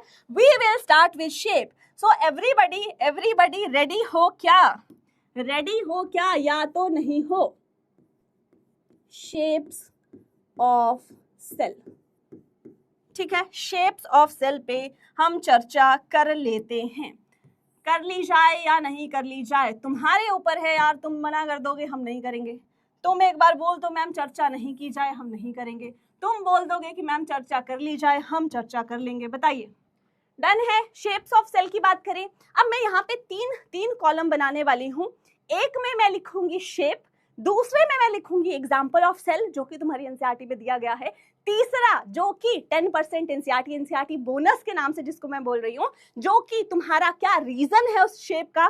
क्योंकि अब मैं यहाँ पे एक स्टेटमेंट लिख रही हूँ, पहले एक स्टेटमेंट लिख लेती हूँ, तब तुम ज्यादा रिलेट करोगे। एनसीईआरटी में तुम्हारी स्टेटमेंट दी गई है that shape of a cell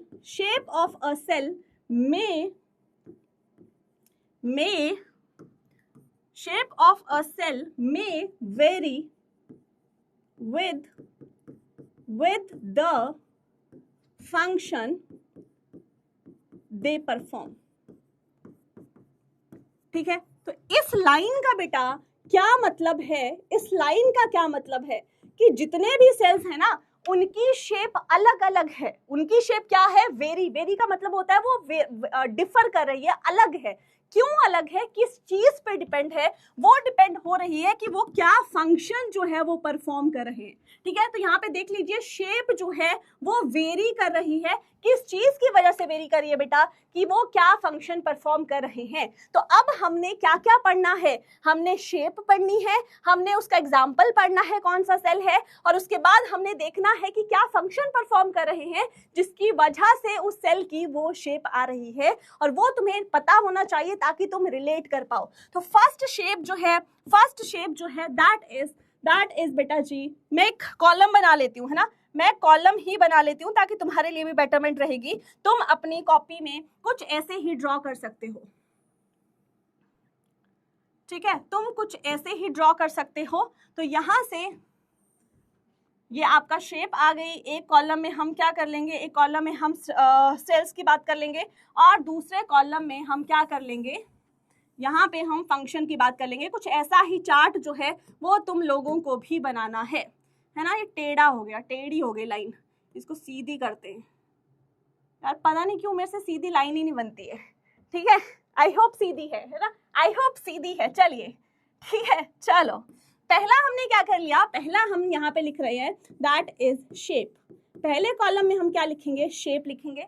फिर हम क्या लिखेंगे? That is example of cell.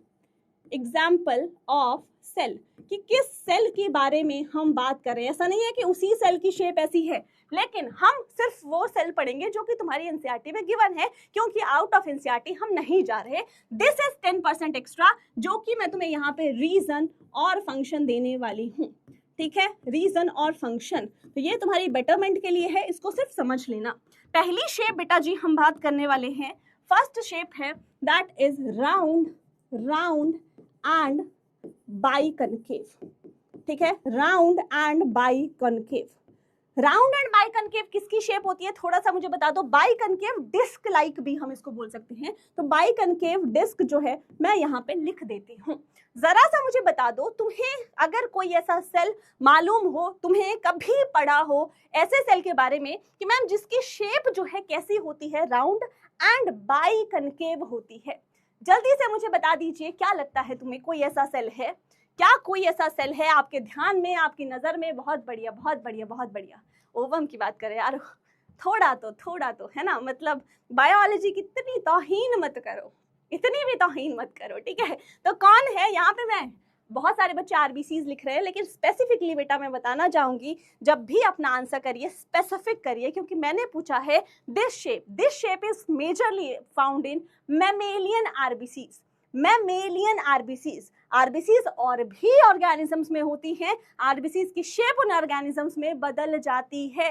यहाँ पे स्पेसिफिक शेप है, स्पेसिफिक एग्जांपल हमें लिखना है, तो यहाँ पे हम लिख रहे हैं दैट इज मैमेलियन आरबीसीज। क्या लिख दिया मैंने? Mammalian RBCs. आरबीसीज की फुल फॉर्म, आरबीसीज की फुल फॉर्म लिखेंगे, शॉर्ट फॉर्म बेटा बैन है ना, तो हम यहाँ पे लिखेंगे red blood cells. Red blood cells को बेटा क्या बोलते हैं? और नोन एज इरिथ्रोसाइट्स। ठीक है, इनको क्या बोलते हैं? इरिथ्रोसाइट्स भी बोलते हैं। अब मैम इनकी शेप जो है वो बाई कनकेव होती है। बाई कनकेव शेप कैसी होती है बताऊं तुम्हें? डोनट खाया तुम सबने? डोनट कभी ना कभी तो खाया होगा ना, डोनट खाया है? तो डोनट जो होता है ना कैसा होता है? उसके अंदर ऐसे बिल्कुल होल होता है, डोनट ऐसा ही होता है ना तुम्हारा, ऐसे होता है तुम्हारा डोनट। ठीक है, ये बन गया तुम्हारा डोनट। अब तुम ये मत बोलना कि मैम खाने का मन हो रहा है, ठीक है, खाने का मन हो रहा है। यहाँ पे तुम्हारी चॉकलेट की टॉपिंग्स होती हैं या जो भी तुम्हारी है ना टॉपिंग्स होती हैं वो ऐसे होते हैं। ठीक है, तो ये तुम्हारा एक डोनट बन गया। अब डोनट जो है उसमें तुम क्या करो, ये जो अंदर होल है इसको तुम कवर कर दो। ठीक है, इस होल को तुम कवर कर दो, इसको फिल कर दो, तो तुम्हें कैसा स्ट्रक्चर जो है वो देखने को मिलेगा? तुम्हें देखने को मिलेगा कि अंदर से जो ये वाला पोर्शन है, जो कवर्ड पोर्शन है, दिस इज थिन। ये कैसा है बेटा? ये पतला है, और बाहर की परत जो है, लेयर जो है वो कैसी है? वो थिक है। यही तो है तुम्हारी बाइकनकेव डिस्क, यही तो है बाइकनकेव डिस्क, जिसमें जो आउटर मेम्ब्रेन है वो कैसी है? मोटी है, थिक है, और अंदर वाली जो तुम्हारी परत है वो कैसी है? वो तुम्हारी थिन है।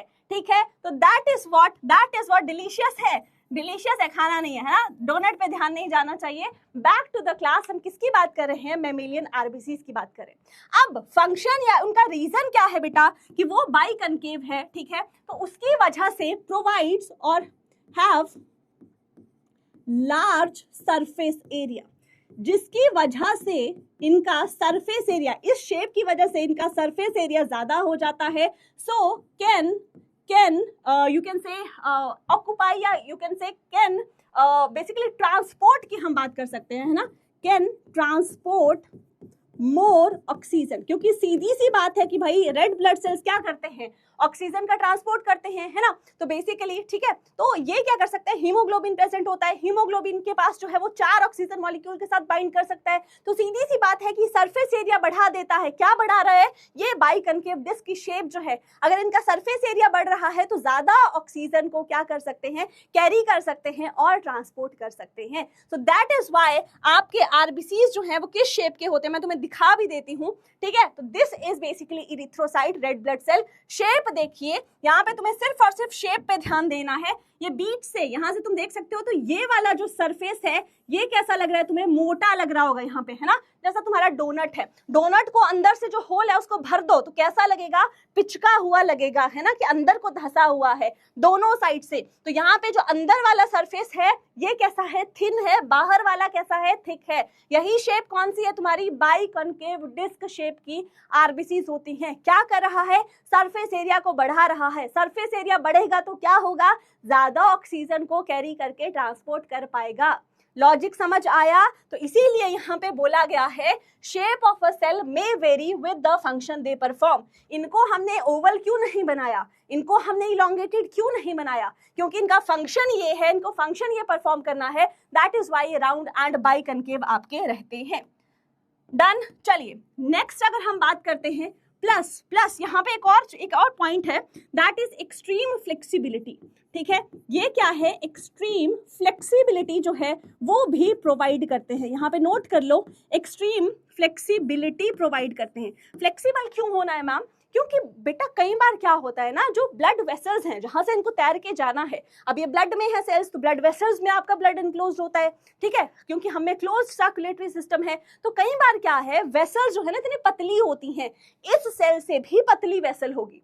तो अब अगर ये सेल जो है फ्लेक्सिबल नहीं होगा तो क्या होगा? वो ट्रांसपोर्ट ही नहीं कर पाएगा, आपकी वेसल्स ब्लॉक हो जाएंगी। तो ये शेप है इसको फ्लेक्सिबिलिटी भी प्रोवाइड करती है कि यार पतली सी वेसल है ना, तब भी तुम फोल्ड होके, है ना, ऐसे करके तुम निकल जाना बिल्कुल, तो स्मूथ रहे पूरी प्रोसेस। इसकी वजह से भी यहाँ पे क्या है, ये शेप आपकी देखने को मिलती है।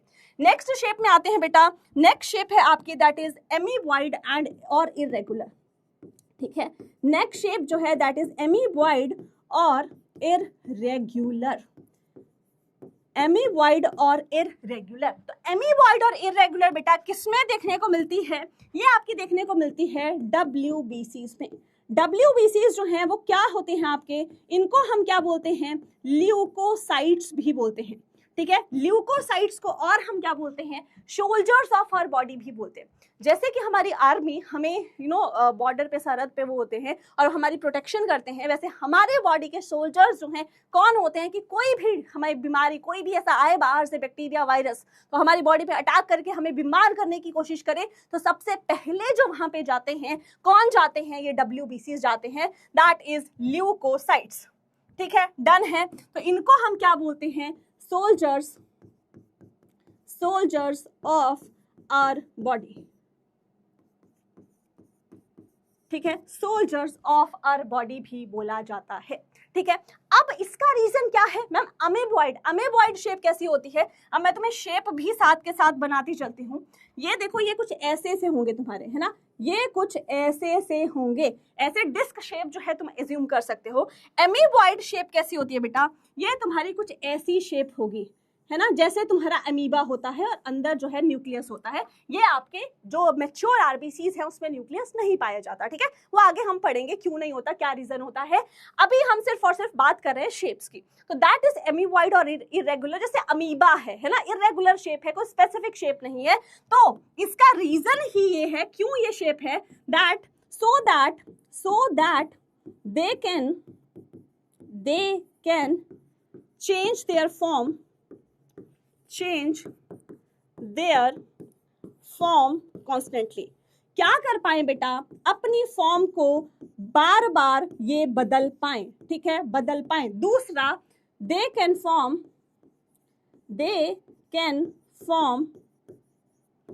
pseudopodia, ठीक है। तीनों पॉइंट्स एक्सप्लेन करूंगी। थर्ड क्या है? परफॉर्म फैगोसाइटोसिस, ठीक है। अब देखो WBCs क्या करते हैं? मैंने बोला उनकी इरेगुलर शेप है, अमीबॉइड शेप है, ठीक है। तो पहली बात तो क्या हुआ कि यार अपनी फॉर्म फिक्स्ड शेप है ही नहीं, तो कुछ भी शेप ले सकते हैं। जैसे अमीबा है, अमीबा आपने देखा होगा कुछ ऐसे जैसे दिखता है ना, अरे कैसा अमीबा बन गया है ना, कुछ ऐसा जैसा आपका अमीबा दिखता है। तो ये जो है कोई फिक्स शेप नहीं है, कभी अमीबा ऐसा दिख रहा है, कभी आपको अमीबा ऐसा दिख रहा है, कभी आपको अमीबा ऐसा दिख रहा है। तो कोई फिक्स शेप नहीं है, ये किसी भी शेप को ले सकते हैं, अपनी फॉर्म को कॉन्स्टेंटली चेंज कर सकते हैं। Same goes with WBCs। ये क्यों करना होता है बेटा? ये इसलिए करना होता है क्योंकि इनको डिफरेंट इश्यूज पे जाना होता है। अगेन ब्लड वेसल से निकल के जाना है, तो कई बार स्पेस लिमिटेड होगा, कई बार स्पेस जो है वो आपका नैरो होगा। तो इनको तो सभी तरीकों से, सभी जो है रास्तों से जाना है। तो इसीलिए अपनी फॉर्म को अगर फिक्स रखेंगे, शेप को फिक्स रखेंगे, तो ये ट्रेवल नहीं कर पाएंगे। That is why first reason ये है। सेकेंड रीजन क्या है? सूडोपोडिया का क्या मतलब होता है बेटा? सूडोपोडिया का मतलब होता है फॉल्स फीट, ठीक है। यहाँ पे मतलब है बेटा फॉल्स फीट। अब मैम फॉल्स फीट क्यों बनाने हैं इनको? फॉल्स फीट बेटा इसलिए बनाने हैं ताकि लेट सपोज इन्होंने मूवमेंट करनी है ना, मूवमेंट करनी है, या इन्होंने फैगोसाइटोसिस करनी है। फैगोसाइटोसिस मतलब कोई बैक्टीरिया आया है हमारी बॉडी में और उसको इन्होंने क्या करना है? कैप्चर करके खाना है। तो खाना खाने के लिए हाथ पैर तो नहीं है, क्या करना पड़ेगा? फॉल्स फीट बनाने पड़ेंगे, जैसा अमीबा करता है। सेम कुछ उस तरीके का फंक्शन ये परफॉर्म करते हैं। फॉल्स फीट बनाए, उस बैक्टीरिया को घेरा, अंदर लिया और उसको खा लिया। That is phagocytosis. तो ये भी कौन करता है? ये आपके यही सेल्स करते हैं। दैट इज वाई इनका ये रोल रहता है। डन है बात। तो हमने 2 शेप्स पढ़ ली। थर्ड शेप में बेटा हम आते हैं, थर्ड शेप में हम यहाँ पे आते हैं, दैट इज, ठीक है। अरे अरे अरे अरे अरे अरे ठीक है। अब लाइन ये टेढ़ी मेढ़ी लाइन हो रही है, मुझे लग रहा है ये टेढ़ी मेढ़ी लाइन हो रही है, ठीक है। चलिए कोई बात नहीं, और एक लाइन हम ऐसे बना लेते हैं ताकि हमने यहाँ पे शेप्स और कैरेक्टरिस्टिक्स को डिस्क्राइब करना है, ठीक है। चलिए, तो यहाँ पे अगेन हम लिख लेते हैं दैट इज शेप। यहाँ पे हम शेप की बात कर रहे थे, यहाँ पे हम एग्जाम्पल ऑफ सेल की बात कर रहे थे, और यहाँ पे हम बात कर रहे थे दैट इज रीजन और फंक्शन की, ठीक है, रीजन और फंक्शन की, ठीक है। अब हम बात कर लेते हैं बेटा, अब हम बात कर लेते हैं कि जो हमारी शेप है that is long and narrow. Long and narrow जो है वो किसकी शेप होती है? ये शेप्स जो हैं, ये दो तो तुम्हें पढ़ना मस्ट है, ये दोनों पढ़ना तुम्हें मस्ट है। क्यों मस्ट है? क्यों मस्ट है? क्योंकि तुमसे पूछा जा सकता है कि भाई सेल दे दिया, जैसे कि अब मैं यहाँ पे लिखने वाली हूँ, ठीक है, सेल दे दिया नैरो, ठीक है, तो अब मैं यहाँ पे लिखने वाली हूँ example that is columnar epithelial cells. Columnar epithelial cells कैसे होते हैं ma'am long and narrow columnar epithelial cells? हम बना भी लेते हैं तो कुछ ऐसे सेल्स जो हैं वो आपके रहते हैं, ठीक है, कुछ ऐसे सेल्स जो हैं वो आपके बेटा जी रहते हैं।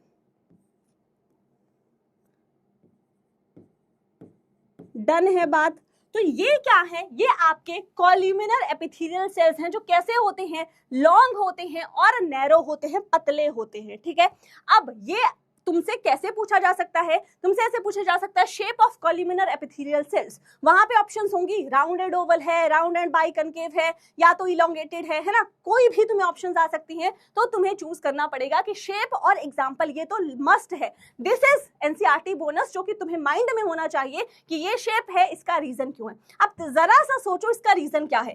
पहले तो कॉल्यूमिनर एपिथेलियल सेल्स कहाँ पाए जाएंगे? तो यहाँ पे मैं लिख सकती हूँ present in the organs, present in organs majorly performs, क्या परफॉर्म करते हैं? That is secretion and absorption. मतलब जिनका ये रोल है उन ऑर्गन्स में ये सेल ज्यादा देखने को मिलेंगे। अब तुम मुझे ये बताओ, ठीक है, कौन से वो ऑर्गन्स हैं जिनका मेजर फंक्शन है सिक्रीशन या एब्जॉर्प्शन का, जो कि मेजरली एब्जॉर्प्शन एंड सिक्रीशन करते हैं? जल्दी से बता दो। बहुत बढ़िया, जल्दी बताइए कौन से वो ऐसे ऑर्गन्स हैं जहां पे आपका मेजर फंक्शन जिनका क्या रहता है? That is secretion and absorption, जो कि उनका मेजर फंक्शन रहता है, ठीक है। बहुत सारे बच्चे बोल रहे हैं विलाई, ठीक है, बहुत सारे, बिल्कुल दैट इज। अब हम यहाँ पे क्या लिख सकते हैं? यहाँ पे हम क्या लिख सकते हैं कि भाई कौन से ऑर्गन्स आ गए? एग्जाम्पल स्टमक आ गया, ठीक है, स्टमक आ गया, उसके बाद आपकी स्मॉल इंटेस्टाइन आ गई, स्मॉल इंटेस्टाइन के बाद लार्ज इंटेस्टाइन आ गई, ठीक है, यहाँ पे लार्ज इंटेस्टाइन एक्सेट्रा, ठीक है। तो ये सारे ऑर्गन्स जो हैं ये आपके कैसे रहते हैं बेटा? जिनमें आपका सिक्रीशन एंड एब्जॉर्प्शन बहुत ज्यादा पीक पे होता है। तो कुछ ऐसे सेल्स जो हैं तुम्हें याद आ रहे होंगे जो कि इंटेस्टाइनल विलाई के सेल्स थे। याद कीजिए थोड़ा सा, स्मॉल इंटेस्टाइन में यहाँ पे आपके फिंगर लाइक प्रोजेक्शंस, जिनको हम क्या बोलते हैं? इंटेस्टाइनल विलाई बोलते हैं। उन सेल्स की शेप भी कैसी होती है बेटा? कुछ ऐसी ही होती है, ठीक है। तो अब सोचो ये क्या कर रहे हैं? ये क्या कर रहे हैं बेटा? थोड़े से स्पेस में, लेस स्पेस, एक वर्ड लिख रही हूँ, एक लाइन लिख रही हूँ, less space more cells, less space more cells. छोटू सा स्पेस है यहाँ पे अगर मैं दो बड़े बड़े सेल बनाती ऐसे, है ना, तो ये दो ही सेल आ पाते, शेप बदल गई, उनका जो बेसिकली वॉल्यूम थी वो बढ़ गई, लेकिन ये सेल्स 1 2 3 4 5, है ना, 5 सेल्स जो है वो इतनी सी स्पेस में आ रहे हैं। लेस स्पेस मोर सेल्स, इस शेप का यही मेजर फीचर है। तो अब क्या हो पाएगा? थोड़े स्पेस पे ज्यादा सेल्स है, ज्यादा अच्छे से आपकी डाइजेशन एंड सिक्रीशन जो है बेटा जी वो हो पाएगी। सो रीजन जो है वो तुम्हें समझ आ रहा होगा कि क्यों मैम ये शेप जो है डिपेंड कर रही है कि वो क्या फंक्शन परफॉर्म कर रहे हैं। क्लियर है? यहाँ तक क्लियर है? आई गेस यहाँ तक क्लियर है। जल्दी से मुझे बता दीजिए विद द ग्रीन हार्ट्स। हाँ जी, with the green hearts everybody. अरे ब्रेक ब्रेक मांगते हो तुम। एक अभी टॉपिक पूरा नहीं हुआ, शेप्स हम पढ़ रहे हैं, उसके बाद साइज, साइज तो छोटू सा है, साइज ऐसे हो जाएगा, मतलब ऐसे चलते फिरते साइज की बात कर लेंगे हम, साइज ऑफ सेल, है ना, वो ज्यादा नहीं है, डेटा है, सिर्फ लर्न करना है, ठीक है। चलो बताओ बताओ, जल्दी बताओ, जल्दी जल्दी जल्दी एवरीबॉडी, जल्दी जल्दी जल्दी। क्लियर है? बहुत बढ़िया बहुत बढ़िया, तालियां हो जानी चाहिए, है ना। हरे भरे दिल के साथ तालियां भी खुद के लिए बजा लिया करो, क्योंकि तुम बहुत ही बेहतरीन काम करते हो, बहुत ही बेहतरीन काम करते हो, ठीक है। ग्रीन हार्ट्स नहीं दिख रहे मुझे, नहीं दिख रहे मुझे ग्रीन हार्ट्स, नहीं दिख रहे मुझे ग्रीन हार्ट्स, है ना। मैं नहीं पढ़ाऊंगी जब तक तुम ग्रीन हार्ट्स नहीं बनाओगे। बनाओ जल्दी से बनाओ, मुझे पूरी चार्ट में ग्रीन हार्ट्स चाहिए, ठीक है। बोलो, अब तुम्हारे ऊपर है, अब चलो जल्दी जल्दी जल्दी। अभी भी नहीं है, अब, है ना, थोड़े ग्रीन हार्ट्स आ रहे हैं, थोड़े, है ना, इत्तू से ग्रीन हार्ट्स आ रहे हैं। मतलब ये देखो यार, सही बात नहीं है ये, है ना, सही बात नहीं है ये। अब मैं तुम्हें एक नाम देने वाली हूँ, आज से मैं तुम्हें एक नाम देने वाली हूँ, you all are my ATPs। तुम्हें पता है ना एटीपी क्या है? एटीपी वो मॉलिक्यूल है जो कि माइटोकॉन्ड्रिया प्रोड्यूस करता है और वो हमारे पूरी बॉडी को, हर एक सेल को एनर्जी देता है। तो तुम सब जो है वो मेरे एटीपीस हो। तो अगर तुम ही मुझे एनर्जी नहीं दोगे फिर कैसे काम चलेगा? ठीक है, तुम ही मुझे एनर्जी नहीं दोगे फिर काम नहीं चलेगा। मतलब तुम्हारी एनर्जी ऑन पीक, मेरी एनर्जी ऑन पीक, फिर हमारी फ्रीक्वेंसी जो है वो मैच होने वाली है। बहुत बढ़िया बहुत बढ़िया बहुत बढ़िया, तालियां। तालियों के साथ आगे बढ़ते हैं नेक्स्ट शेप पे बेटा जी। That is long and branched. Long and branched कौन से होते हैं बेटा तुम्हारे? लॉन्ग एंड ब्रांच्ड होते हैं तुम्हारे नर्व सेल्स, जो कि तुम्हारे हिले हुए रहते हैं, हमेशा हिले हुए सेल्स तुम्हारे। कौन से बेटा जी? These are nerve cells. ठीक है, कैसी शेप होती है, कैसी स्ट्रक्चर होता है, तुमने पढ़ा है ना, पढ़ा है। तो ऐसा मत बोलना कि मैम नहीं पढ़ा है हमने, ठीक है, ऐसा मत बोलना कि हमने नहीं पढ़ा है। सब कुछ पढ़ के आए हो, तुम बहुत शैतान बच्चे हो। तुम क्या करते हो? तुम ड्रामा करते हो कि हमें नहीं आता, ठीक है, तुम्हें सब आता है। So this is a neuron. एक सिंपल न्यूरॉन जो है वो मैंने यहाँ पे एक्सप्लेन कर दिया, तुम्हें हल्का सा ग्लिम्प्स दे दी स्ट्रक्चर की। अब देखो इसमें क्या है, जो ये स्ट्रक्चर है, दीज आर डेंड्राइट्स। ये क्या है बेटा? ये जो है ये तुम्हारे यहाँ पे डेंड्राइट्स हैं। तो डेंड्राइट्स में क्या शो हो रही है बेटा? ब्रांचिंग शो हो रही है। रीजन, क्यों शेप है इसकी, क्यों ब्रांचिंग है? इस नर्व सेल को ऐसा क्यों नहीं बना दिया? मेरी बॉडी ने नर्व सेल को कुछ ऐसा बना देना चाहिए था। ये अलग तरह का सेल जो है, जो कि कैसा है, कहीं और पाया ही नहीं जा रहा इस तरीके का सेल, ये क्यों मेरी बॉडी ने बना दिया? कभी तुम्हारे माइंड में क्लिक हुआ है कि उस क्यों का जवाब ढूंढो? कभी हुआ है ऐसा कि तुम क्या करो, उस क्यों का जवाब, उस क्यों का आंसर जो है उसको एक्सप्लोर करने की ट्राई करो? नहीं हुआ होगा। जाके क्या करोगे? इंस्टाग्राम पे रील्स देख लेते हैं, ठीक है, या तो व्हाट्सएप पे चिट चैट कर लेते हैं उनसे, बस इतना ही करना। इसके आगे वाली दुनिया जो है वो तो हमारी बिल्कुल वैसी है, ठीक है। तो हमेशा ना एक आदत डाल लो, हमेशा कब क्यों कैसे होता है ना, क्या ये कब हुआ, क्यों हुआ और कैसे हुआ, हर कोई चीज जिसको तुम पढ़ रहे हो, ये तीन K3 जो है ये अपने जीवन में अप्लाई कर लो और तुम्हारी जितने भी डाउट्स हैं ना वो सारे ऑटोमेटिकली सॉल्व हो जाएंगे, ठीक है। तो अब यहाँ पे जो ये नर्व सेल्स हैं ये लॉन्ग एंड ब्रांच्ड हैं, किस चीज के लिए? ठीक है, तो इनकी हम बात करते हैं। दैट इज लॉन्ग जो है वो किस चीज के लिए है? डिस्टेंस के लिए है। एंड जो ब्रांच्ड है बेटा वो किस चीज के लिए है? जो ब्रांच्ड है ये वो किस चीज के लिए है? ये आपका कम्युनिकेशन के लिए है। जैसे तुम्हारे एंटीनास होते हैं ना, एंटीनास देखे थे पुराने जमाने में, कैसे होते थे? ऐसे होते थे, ऐसे जो है बहुत पुराने जमाने में एंटीनास होते थे जो कि ऊपर टीवी पे लगते थे। सिग्नल चला जाता था, एंटीना को हिलाते थे, फिर नीचे है ना, बहुत पुराने टाइम की बात कर रही हूँ, नीचे कोई होते थे, जैसे नीचे जो है भाई बहन है तो नीचे जो है बहन होती थी, ऊपर से भाई बोल रहे आया सिग्नल आया, नीचे से आवाज आती थी अभी नहीं आया, फिर से उसको हिलाया जाता था। तो ऐसे जो है वो एंटीनास पुराने जमाने में होते थे। तो ये डेंड्राइट्स जो हैं ये क्या है? हमारी बॉडी के जो ब्रांचिंग हो रखी है वो एंटीनास का काम करते हैं। तो करते क्या है बेटा? ये ट्रांसमिट करते हैं, that transmits chemical and electrical signals या इम्पल्सिस भी हम जिनको बोलते हैं, ठीक है। तो अब अगर ब्रांच नहीं होंगे तो वो इंपल्सेस, क्योंकि इन्होंने किसी और के साथ यहाँ पे नेक्स्ट न्यूरॉन के साथ क्या करना है, एसोसिएट करना है, इसीलिए ब्रांचिंग है। और लॉन्ग नहीं होंगे तो सिग्नल पूरी बॉडी में जाएगा कैसे, दैट्स व्हाई ये कैसे हैं, लॉन्ग एंड ब्रांच है। नेक्स्ट स्लाइड पे आ जाते हैं, नेक्स्ट स्लाइड पे आ जाते हैं। यार कॉपी हो जाएगी अगर ये तो बहुत बढ़िया हो जाएगा, है ना। तो कॉपी हो चुकी है हमारी स्लाइड, हमें सिर्फ इसको रिमूव करना है, इसको रिमूव करना है, बाकी हमारा ये जो है ये आ चुका है।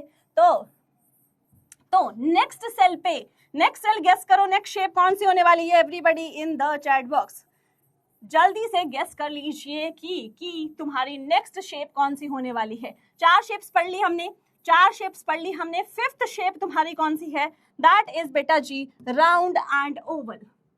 कौन सी है, that is round and Oval, ठीक है। कौन से सेल्स हैं जो कि बेटा जी आपकी राउंड एंड ओवल शेप के होते हैं, ग्रीन हार्ट होते हैं राउंड एंड ओवल शेप के, है ना। बहुत बढ़िया, बहुत बढ़िया, ठीक है। कौन से सेल्स होते हैं जो कि तुम्हारे गोल मटोल होते हैं और कैसे होते हैं, ओवल जैसे होते हैं, बताओ बताओ बताओ जल्दी। ट्रकीड्स आएंगे अभी, रुक जाओ। एनसीईआरटी की ऐसे मतलब हम पूरा उसको डाइसेक्ट कर रहे हैं यहाँ, ठीक है। कौन से हैं, कौन से हैं, कौन से हैं, अभी तक तो खोल के देख ली होगी बुक। अभी तक तो मैं मतलब फिगर जो तुम्हारी 8.1 है ना, तुमने पूरी खोल के वो देख ली होगी। और वहां से तुम लोग, अभी भी नहीं आ रहा आंसर, आया किसी का आंसर आया, मीजोफिल सेल्स, ठीक है। कौन से सेल्स होते हैं बेटा, मीजोफिल सेल्स जो हैं वो आपके होते हैं। अब बेटा मीजोफिल सेल्स जो है वो तुम्हारे कैसे होते हैं, मीजोफिल सेल्स तुम्हारे कैसे होते हैं, कुछ ऐसे होते हैं, ठीक है, कुछ ऐसे होते हैं, round and Oval, round and Oval. अब इनमें एक चीज देखना, एक चीज जो है वो ध्यान से देखना कि मैम इनमें क्या हो रहा है, इनमें क्या हो रहा है, ठीक है। जब भी मैं इन 2 सेल्स को आपस में, इतने सारे सेल्स जो हैं ये आपस में यहाँ पे बने हुए हैं, तो क्या ये टाइटली अटैच्ड हैं, क्या ये एक दूसरे के साथ टाइटली अटैच्ड हैं, या इनमें कोई गैप जो है वो बेटा जी आपको देखने को मिल रहा है। क्या कोई गैप प्रेजेंट है या तो चिपके हुए हैं, जैसे कि आपके कॉल्यूमिनर एपिथेलियल सेल्स थे, टाइटली पैक्ड थे, है ना, कि भाई क्या है, एक होता है ना यार कि पतले पतले 2 लोग जो हैं वो भी सिंगल बेड पे एडजस्ट हो जाएंगे, लेकिन मोटू अगर तुम्हारा जो वॉल्यूम है वो बढ़ गई तो क्या हो पाएगा, वहां पे स्पेस जो है वो ज्यादा ऑक्युपाई किया जाएगा। तो अगेन यहाँ पे जो है तुम्हें क्या देखने को मिल रहा है कि ये कैसे है, राउंड है, ओवल है, और इनके बीच में यहाँ पे तुम्हें क्या दिख रहा होगा बेटा, यहाँ पे तुम्हें गैप्स दिख रहे होंगे, दिख रहे हैं या नहीं दिख रहे हैं, गैप्स। यहाँ पे भी देखो तुम, ये भी गैप है, ये भी गैप है। तो तुम्हें क्या नजर आ रहा है कि मैम मीजोफिल सेल्स जो हैं वो कैसे अटैच है एक दूसरे के साथ, जो है वो कैसे पाए जा रहे हैं कि यहाँ पे क्या है, लार्ज स्पेसेस, लार्ज स्पेसेस। अभी तो तुम्हें लग नहीं रहे होगे, लेकिन ये स्पेस जो है that is very large for a cell, ठीक है। वहां पे स्पेस जो है वो इनफ हो जाता है, large spaces between the cells, ठीक है। दिस इज बिटवीन, मैं बिटवीन ऐसे लिखती हूँ तो आदत डाल लेना, ठीक है। सेल्स के बीच में क्या है, आपके लार्ज स्पेसेस है। क्यों चाहिए मैम हमें लार्ज स्पेसेस, क्योंकि बेटा ये मीजोफिल सेल्स जो हैं ये क्या करते हैं, पहले मैं यहाँ पे लिख देती हूँ, these mesophyll cells are found in leaves. कहाँ पे पाए जाते हैं, फाउंड इन लीव्स, आपकी पत्तियों में ये पाए जाते हैं, पत्तियों में पाए जाते हैं। तो क्या कर रहे होंगे मैम, सीधी सी बात है, फोटोसिंथेसिस कर रहे होंगे, है ना। तो यहाँ पे जो है these perform photosynthesis.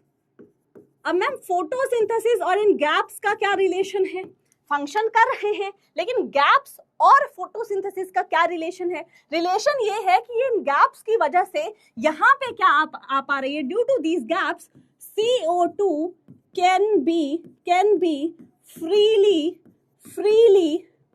move in these spaces or in these gaps।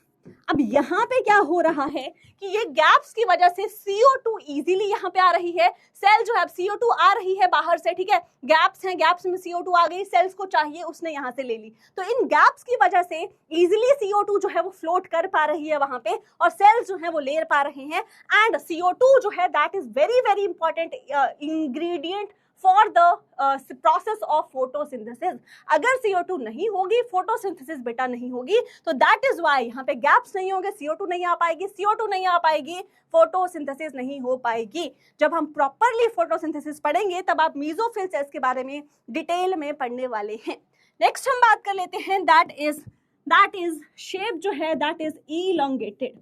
ठीक है, इलोंगेटेड जो है वो कौन से होते हैं आपके, उसका एग्जाम्पल आपके एनसीईआरटी में दिया गया बेटा, ट्रकीड। ठीक है, दैट इज ट्रकीड। ट्रकीड जो है वो कुछ ऐसा दिखता है।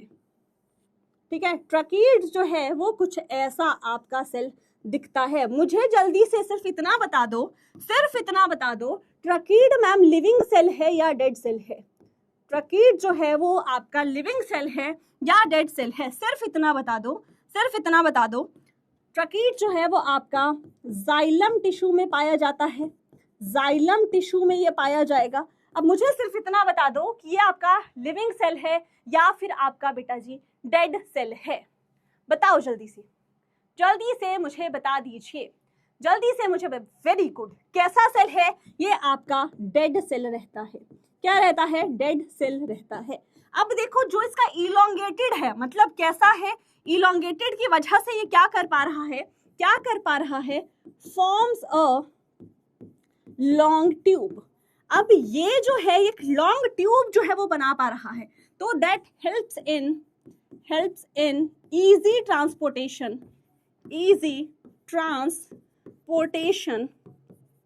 Of water. ठीक है, पानी का इजी ट्रांसपोर्ट हो जाए, इसीलिए ये इस शेप में है, इलोंगेटेड फॉर्म में है। और उसके बाद ट्रकीड्स तुमने देखा होगा ना, एक ट्रकीड है, उसके बाद एक और ट्रकीड होता है। पूरा जाइलम टिश्यू जो है वो डिफरेंट सेल से मिलकर बनता है। ठीक है, ये आपका कॉम्प्लेक्स परमानेंट टिश्यू है। ऑलरेडी मैंने पढ़ाया है तुम्हें, ब्रिज कोर्स है, उसमें भी टिश्यूज का थोड़ा सा सेगमेंट, जब हम डिटेल में ये वाला टॉपिक पढ़ेंगे ना तब भी टिश्यूज वाला ओवरव्यू मैं तुम्हें देने वाली हूँ।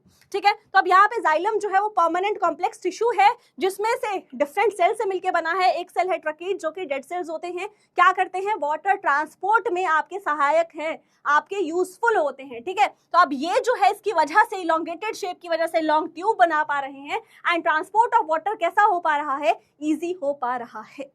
डन है बात? यहाँ तक बात डन है? जल्दी से बता दीजिए। यहाँ तक अगर बात डन है तो मुझे जल्दी से बता दीजिए।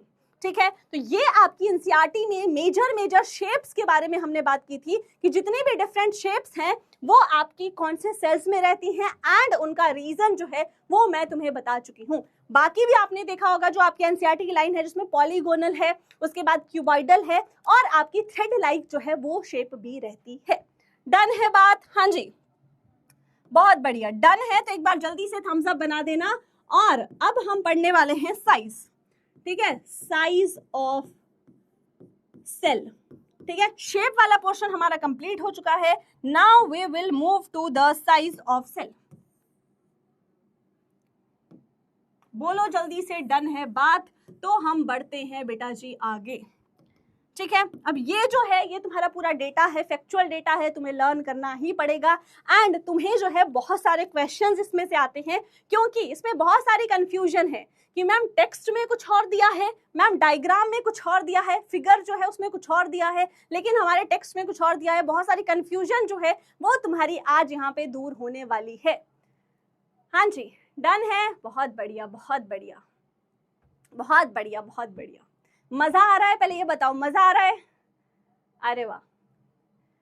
फैट सेल बेटा देखो, जितना मैं तुम्हें यहाँ पे करवा रही हूँ that is only mentioned in your NCERT. Out of NCERT हम ओनली 10% जाएंगे जितना तुम्हारे लिए रिक्वायर्ड है। ठीक है, जब फैट सेल्स के बारे में बात होगी तब हम वहां पे बात करेंगे। अभी जितना मैंने तुम्हें 6 शेप्स पढ़ाई, तुम्हारी फिगर में 6 शेप्स दी गई हैं, उनको तुमने यहाँ पे डिटेल में पढ़ना है। उनके कौन से एग्जाम्पल हैं, कौन से सेल में वो पाई जा रही है, कौन सी शेप और कौन सा फंक्शन परफॉर्म कर रही है, इतना कर लो, that is more than enough for you. ठीक है, चलिए बहुत बढ़िया। अब हम बेटा साइज ऑफ सेल की बात करते हैं। तो पहले हम यूनिसेलुलर ऑर्गेनिजम्स को ले लेते हैं, उसके बाद हम किस पे जाएंगे? मल्टी सेलुलर ऑर्गेनिजम्स पे जाने वाले हैं। तो यूनिसेलुलर ऑर्गेनिजम्स की अगर हम बात करें, ठीक है, यूनिसेल्यूलर कैसे हैं ये बेचारे? तुम्हारी जैसे हैं। तो यूनिसेलुलर ऑर्गेनिजम्स की अगर हम बात करते हैं तो यूनिसेलुलर ऑर्गेनिजम्स में कौन आते हैं तुम्हारे, है ना, कौन आते हैं मैम, यहाँ पे सबसे पहले आते हैं तुम्हारे, दैट इज माइकोप्लाज्मा, ठीक है, माइकोप्लाज्मा। और यहाँ पे मैं एक और चीज लिख रही हूँ, दैट इज PPLO। अब मुझे बताओ जरा सा कि माइकोप्लाज्मा और PPLO मैम क्या दोनों अलग हैं, क्या दोनों सेम हैं, क्या दोनों में कुछ कुछ डिफरेंस है, या तो क्या है, क्योंकि आपकी एनसीईआरटी में भी क्या लिखा है, माइकोप्लाज्मा एंड PPLO, ठीक है, क्या लिखा है, माइकोप्लाज्मा एंड PPLO। तो वो एंड जो है वो तुमने हटा देना है, बिकॉज ये जो है, पहले मैं तुम्हें शेप साइज बता देती हूँ, उसके बाद मैं इसका रीजन बताती हूँ, ठीक है। तो बेटा माइकोप्लाज्मा की अगर हम बात करें तो that is 0.3 micrometre in length, length की बात कर रही हूं मैं, 0.3 micrometre in length, and PPLO की बात की थी 0.1 माइक्रोमीटर इन साइज। क्या मैम लर्न करना है, बिल्कुल लर्न करना है, बिल्कुल लर्न करना है। फैक्चुअल डेटा से क्वेश्चन आ रखे हैं, ठीक है, डेटा से क्वेश्चन आ रखे हैं, हम स्किप नहीं कर सकते। एनसीईआरटी की टॉपिक के अंदर मैं ये बात नहीं कर रही हूँ कि हमने जो है इंट्रो पढ़नी है, किसके द्वारा दी गई है, इनिशियल वाला पढ़ना है, लेकिन चैप्टर में जो चीज आ गई वो हम अफोर्ड नहीं कर सकते स्किप करना, ठीक है। अब हम पहले हम डेटा लिख लेते हैं, उसके बाद हम इनके बारे में चर्चा करते हैं, ठीक है। सेकंड जो है हम बैक्टीरिया की बात करते हैं, ठीक है, बैक्टीरिया की बेटा हम बात करते हैं। अगेन मैं तुम्हें बहुत सारे यहाँ पे तुम्हारे जो डाउट्स हैं वो दूर करने वाली हूँ, क्योंकि अब बैक्टीरिया का तुम्हें जो है वो थ्योरी में क्या लिखा है, थ्योरी में लिखा है ma'am 3 micrometre to 5 micrometre, 3 micrometre to 5 micrometre in length. और मैम वहां पे जो आपका डायग्राम है उसमें क्या लिख दिया है, that is 1 micrometer to 2 micrometer इन कुछ भी मेंशन नहीं है, तो यहाँ पे लिख लेना इन साइज, ठीक है। अब हर चीज एक्सप्लेन करेंगे, पहले डेटा लिख लेते हैं, है ना, हर चीज मैं तुम्हें एक्सप्लेन करने वाली हूँ। उसके बाद थर्ड जो है वो हम वायरस की बात कर लेते हैं। ये यूनिसेलुलर थे, अब ए सेलुलर की बात कर लेते हैं। यहाँ पे ए सेलुलर की बात कर लेते हैं। ए सेलुलर में आपका कौन आते हैं, ए सेलुलर में आपके यहाँ पे थर्ड वायरसेस आते हैं। वायरसेस का साइज बेटा क्या होता है, वायरसेस का साइज होता है मैम 0.02 टू 0.2 माइक्रोमीटर, है ना, इन साइज ये यहाँ पे हो सकता है। दिस इज ऑल अबाउट, ठीक है। इसको हम थोड़ा सा छोटा कर सकते हैं, इसको हम थोड़ा सा छोटा कर सकते हैं, ठीक है, डन है। चलिए अब हम बात कर रहे हैं,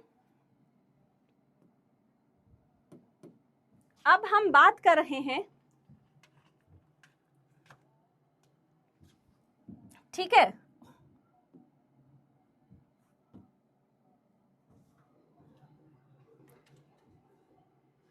just a moment,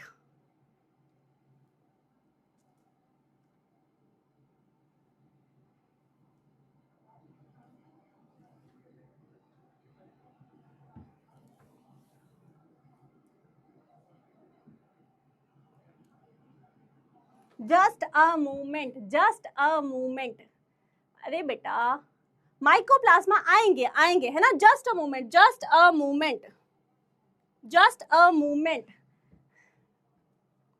I guess ये पूरा का पूरा एक रिचुअल हो गया है ना, हमारी क्लास में ग्लिच आना जो है वो एक रिचुअल हो गया है हमारी क्लास में। जब तक ग्लिच ना आए तब तक हमारी क्लास जो है वो आगे नहीं बढ़ती, तो एक परंपरा हो चुकी है, ठीक है। तो इस परंपरा का हिस्सा तुम लोग भी हो, इस परंपरा का हिस्सा जो है वो तुम लोग भी हो, ठीक है।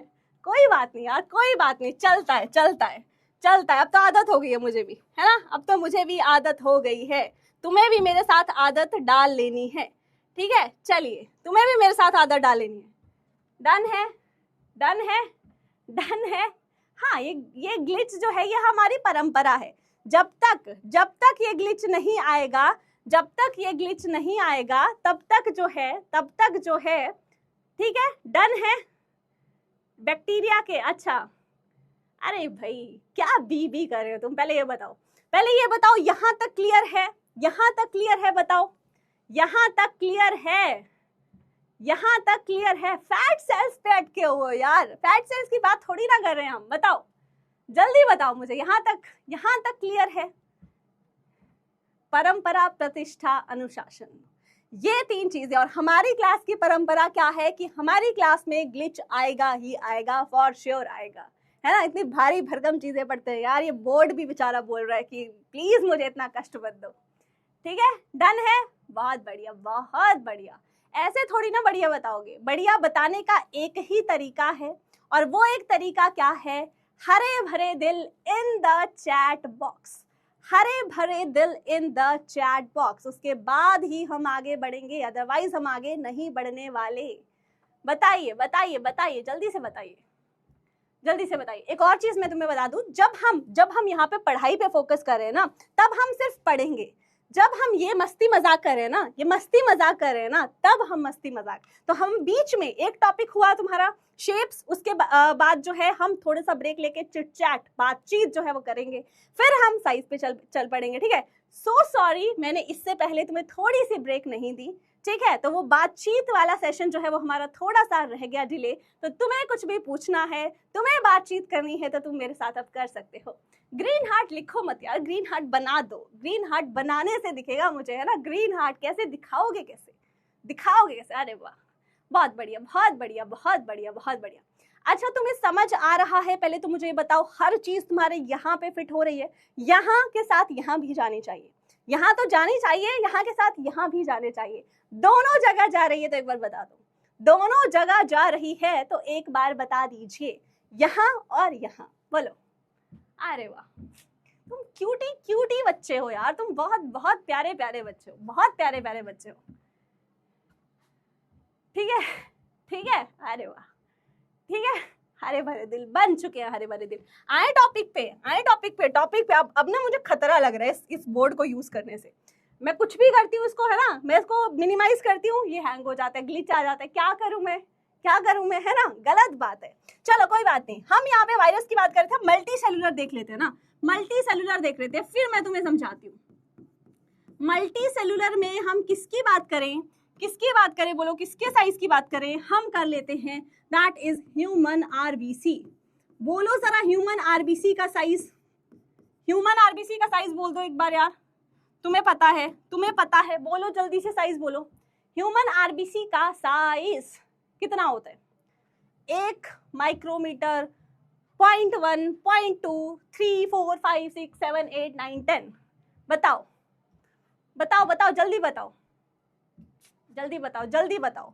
मैं क्या पूछ रही हूँ? मैं पूछ रही हूँ तुम्हें साइज ऑफ, साइज की बात कर रहे हैं ना, size of cells. Multicellular के सेक्शन में हम आ गए, तुम्हारे कैटेगरी वाले लोगों की हमने बात कर ली, अब हम मेरी कैटेगरी वाले, ठीक है, मेरी भी ऑल्दो यही कैटेगरी है, लेकिन हम बात कर रहे हैं यहाँ पे मल्टी सेलुलर ऑर्गेनिजम्स के बारे में, ठीक है, जो कि बहुत सारे सेल से मिलके बने हैं। तो अब हम क्या कर रहे हैं यहाँ पे, हम बात कर रहे हैं ह्यूमन आरबीसीज की। कितना होता है बेटा? 7 माइक्रोमीटर इन डायामीटर। ठीक है, तो डेटा है, तुम्हें लर्न करना ही पड़ेगा, नो अदर ऑप्शन। अब मैम हम कुछ जो है हम यहाँ पे मेजर चीजें लिख लेंगे। हम यहाँ पे क्या करेंगे, मेजर चीजें जो हैं वो लिख लेंगे। ठीक है,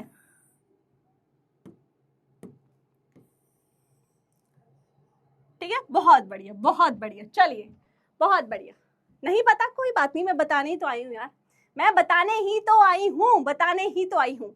ठीक है, पहले यार ये जान लेते हैं यूनिसेलुलर ऑर्गेनिजम्स में मैंने तुमसे पूछा कि माइकोप्लाज्मा और पीपीएलओ क्या सेम है। तो बेटा पीपीएलओ जो है उसकी फुल फॉर्म क्या है? पीपीएलओ की मैम फुल फॉर्म क्या है? That is pleuropneumonia like organisms. कैसे होते हैं ये प्लूरोनिमोनिया लाइक ऑर्गेनिज्म? देखो पहले के टाइम में क्या होता था ना, पहले के टाइम में क्या होता था, स्टोरी है, बस स्टोरी है, ध्यान से सुनना, स्टोरी है, बहुत ध्यान से सुनना। ये जो प्लूरोनिमोनिया लाइक ऑर्गेनिजम्स है ना, ये क्या कॉज कर रहे थे? जो तुम्हारे कैटल्स होते हैं ना, जो तुम्हारे जैसे गाय हो गई, भैंस हो गई, उनमें ये निमोनिया कॉज कर रहे थे। ठीक है। और निमोनिया में क्या होता है, तुम्हारे लंग्स तो अफेक्ट हो रहे हैं, लंग्स के बाहर वाली जो मेम्ब्रेन है जिसको हम प्लूरा बोलते हैं वो भी अफेक्ट हो रही थी। तो इसीलिए ऐसे ऑर्गेनिजम्स को जो कि निमोनिया कॉज कर रहे थे, किस में, कैटल्स में, उनको क्या नाम दे दिया, प्लूरो निमोनिया लाइक ऑर्गेनिजम्स। अब मुझे समझ नहीं आया पहले, भाई मुझे समझ में आ रहा है कि तुम निमोनिया कॉज कर रहे हो, मैंने तुम्हें नेम कर दिया, लेकिन अब ये प्रीवियस टाइम में था, पुराने टाइम में था, अब इसी को चेंज करके क्या कर दिया है, माइकोप्लाज्मा कर दिया गया है। सो माइकोप्लाज्मा क्या है बेटा, दैट इज अ जीनस। क्या है ये आपका एक जीनस है। इसमें बहुत सारी और स्पीशीज है, माइकोप्लाज्मा निमोनिये है, माइकोप्लाज्मा डिफरेंट स्पीशीज जो है वो आपकी रहती है, कंप्लीट जीनस है, ठीक है। तो पीपीएलओ जो है वो पुराना, सोच लो कि पहले नाम था, बाद में उसका नामकरण जो है वो माइकोप्लाज्मा कर दिया गया। तो यहाँ पे जो एक प्रोकैरियोटिक सेल है वो रिप्रेजेंट हम किस किस तरीके से कर सकते हैं, उसको मैं बैक्टीरियल सेल से भी रिप्रेजेंट कर सकती हूँ, माइकोप्लाज्मा से भी कर सकती हूँ, है ना, पीपीएलओ से भी कर सकती हूँ। डन है। तो ये माइकोप्लाज्मा की लेंथ जो है, लेंथ की मैं बात कर रही हूँ, 0.3 माइक्रोमीटर है। उसके बाद इसका साइज जो है वो कितना है, 0.1 माइक्रोमीटर बेटा जी रहता है। अब मैंने बैक्टीरिया की बात करी, तुम्हें थोड़ा सा कंफ्यूजन होगा, ठीक है, तुम्हें थोड़ा सा कंफ्यूजन होगा। कंफ्यूजन कैसे होगा कि मैम टेक्स्ट में जो है यहाँ पे लेंथ और साइज तो मैंने तुम्हें बता दिया, लेकिन बात जो है वो तुम्हारे टेक्स्ट में 3 to 5 माइक्रोमीटर बैक्टीरिया को बोल दिया गया है। और अगर हम देखें, अगर हम क्या देखें अगर हम कि वो जो तुम्हारी फिगर है 1 to 2 माइक्रोमीटर बोल दिया है, तो मैम हम एवरेज किसको माने, एवरेज किसको माने हम, तो यहाँ पे लेंथ की बात हो रही है, लेंथ पूछा होगा 3 to 5 टिक करोगे, साइज पूछा होगा 1 to 2 टिक करोगे। दैट इज इन फिगर, मैं लिख भी रही हूँ, ये आपके फिगर्स के पर्सपेक्टिव से है और ये आपके बेटा जी टेक्स्ट के पर्सपेक्टिव से है। तो तुम्हें जो है स्पेसिफिक दिया जाएगा कि क्या पूछा गया है, साइज पूछा गया है या तो लेंथ पूछी गई है। डन है, ठीक है। क्या कर दो, कॉल कर दो, किसी को कॉल नहीं कर दो, पढ़ो चुपचाप यहाँ पे, ठीक है, चुपचाप पढ़ाई पे ध्यान दो चुपचाप यहाँ पे, ठीक है। तो अब हमने बैक्टीरिया का साइज जो है और उसका जो लेंथ है दोनों पता कर लिया। वायरसेस का कितना होता है, 0.02 थ्रू 0.2 माइक्रोमीटर इन साइज जो है वो आपके रहते हैं। ह्यूमन आरबीसीज जो है कितनी होती हैं, 7 माइक्रोमीटर इन डायामीटर आपकी होती हैं। इतना डिटेल जो है यहाँ पे फीड हो गई, इतनी डिटेल फीड हो गई। अब तुम बोलोगे मैम आपने बोला था कि बायो को हम लर्न नहीं करेंगे, है ना, रटेंगे नहीं, लेकिन आप बोल रही हो डेटा है लर्न करना पड़ेगा, कैसे चलेगा, है ना, ठीक है। ये सारी डिमांड्स तुम्हारी नहीं चलेंगी, है ना, ये सारी डिमांड्स जो तुम्हारी गलत डिमांड्स है ना वो नहीं चलेंगी, बिल्कुल नहीं चलने वाली। थक गए हो क्या, ब्रेक चाहिए, मैं ब्रेक नहीं ले रही हूँ, तुम्हें कैसे ब्रेक चाहिए ये बताओ, ठीक है। डन है। अच्छा, यहाँ तक कोई डाउट है तो तुम पूछो, यहाँ तक अभी तक कोई डाउट है तो पूछ सकते हो, ठीक है।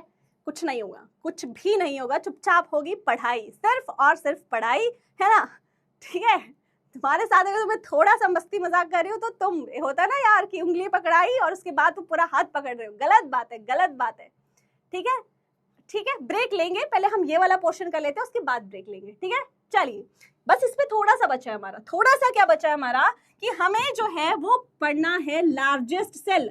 अब तुम्हें मैं यहाँ से तुम्हारी कंफ्यूजन जो है, लार्जेस्ट सेल, उसके बाद यहाँ पे लॉन्गेस्ट सेल और यहाँ पे स्मॉलेस्ट सेल, ये मैं तुमसे फिल करवाने वाली हूँ, ये मैं फिल नहीं करूंगी, ये तुम ही बताओगे कि मैम लार्जेस्ट सेल कौन सा है और लॉन्गेस्ट सेल कौन सा है, बताओ।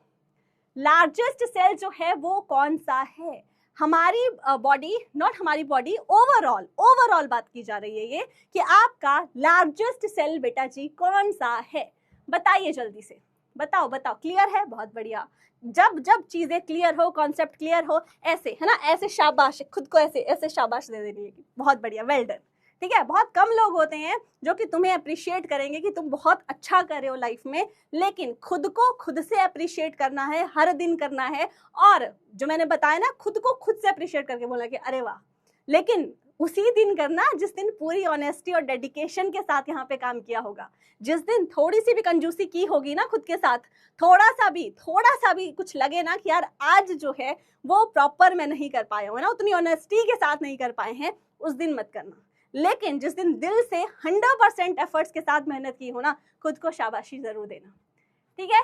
बिल्कुल। ऑस्ट्रिच का एग जो है वो कैसा होता है ma'am? That is largest cell. तो यहाँ पे मैं लिख सकती हूँ single isolated and isolated ostrich egg. Isolated ostrich egg जो है वो लार्जेस्ट है। लॉन्गेस्ट कौन से होते हैं? जो कि लंबे सेल हैं। हमारे जो पूरी बॉडी है उसमें सबसे लंबे सेल जो है वो कौन से रहते हैं? हाँ जी, कौन से रहते हैं? बिल्कुल, जिनको हम क्या बोलते हैं? नर्व सेल बोलते हैं। यहाँ पे न्यूरॉन की मैं यहाँ पे बात कर रही हूँ। नर्व सेल, न्यूरॉन जो है लॉन्गेस्ट है। सबसे स्मॉलेस्ट कौन सा है? स्मॉलेस्ट ये बेचारे तुम्हारे भाई साहब यहाँ पे देखिए 0.1 है ना, माइकोप्लाज्मा। बेसिकली ये कैसे हैं? आपके स्मॉलेस्ट सेल हैं, माइकोप्लाज्मा। डन है बात यहाँ तक? तो स्मॉलेस्ट लिख लेना बेटा, यहाँ पे स्मॉलेस्ट लिख लेना, ठीक है? लॉन्गेस्ट, स्मॉलेस्ट और लार्जेस्ट, तीनों सेल्स जो है पता लग गए? पता लग गए, बहुत बढ़िया। दिखा दूं कैसा होता है। ये वाला जो तुम्हारा ऑस्ट्रिच एग है कैसा दिखता है? मैम कुछ ऐसा दिखता है, ये देखो जरा सा, जिसने नहीं देखा है जूम में, कुछ ऐसा जो है तुम्हें ऑस्ट्रिच का एग दिखता है। देख रहे हो यहाँ पे कितना बड़ा है ये? सिंगल आइसोलेटेड मतलब उसको क्या कर लिया है? ऐसा नहीं है कि ऑस्ट्रिच का छोटू सा एग, जब वो प्रॉपर आपका ऑस्ट्रिच ने क्या कर दिया, ले कर दिया एग, उसके बाद जब हम उसको देखते हैं वो सबसे बड़ा सेल है। उससे बड़ा सेल नोन जो है वो अभी नहीं है। बड़े की बात कर रही हूं मैं। कैसे की बात कर रही हूँ? लार्जेस्ट, ठीक है? आइसोलेटेड मतलब जो हम देखो यार, आइसोलेटेड एक सिंगल सेल की हम बात कर रहे हैं। बहुत सारे सेल का ग्रुप अगर तुम लेके आ जाओगे तो हो सकता है बहुत सारे सेल्स का ग्रुप इससे भी बड़ा हो जाए। हम एक अकेले सेल की बात करें और इस सेल के साथ हम और ऐसे सेल लगा दें तब तो वो कितना बड़ा हो जाएगा। लेकिन हम सिंगल एक आइसोलेटेड के अलग किया हमने एक सेल को, फिर देखा तब भी वो सेल कैसा है? सबसे बड़ा है, ठीक है? तो दिस इज एन ऑस्ट्रिच का एग, जो कि कैसा है? सबसे लार्जेस्ट है। लॉन्गेस्ट कौन से हैं? जो कि मैम हमारे हिले हुए हैं, कौन से? न्यूरॉन्स, नर्व सेल्स, ठीक है? और स्मॉलेस्ट कौन से हैं? That is mycoplasma. डन है, ठीक है? डन है बात। चलिए, तो ये हम देख चुके हैं।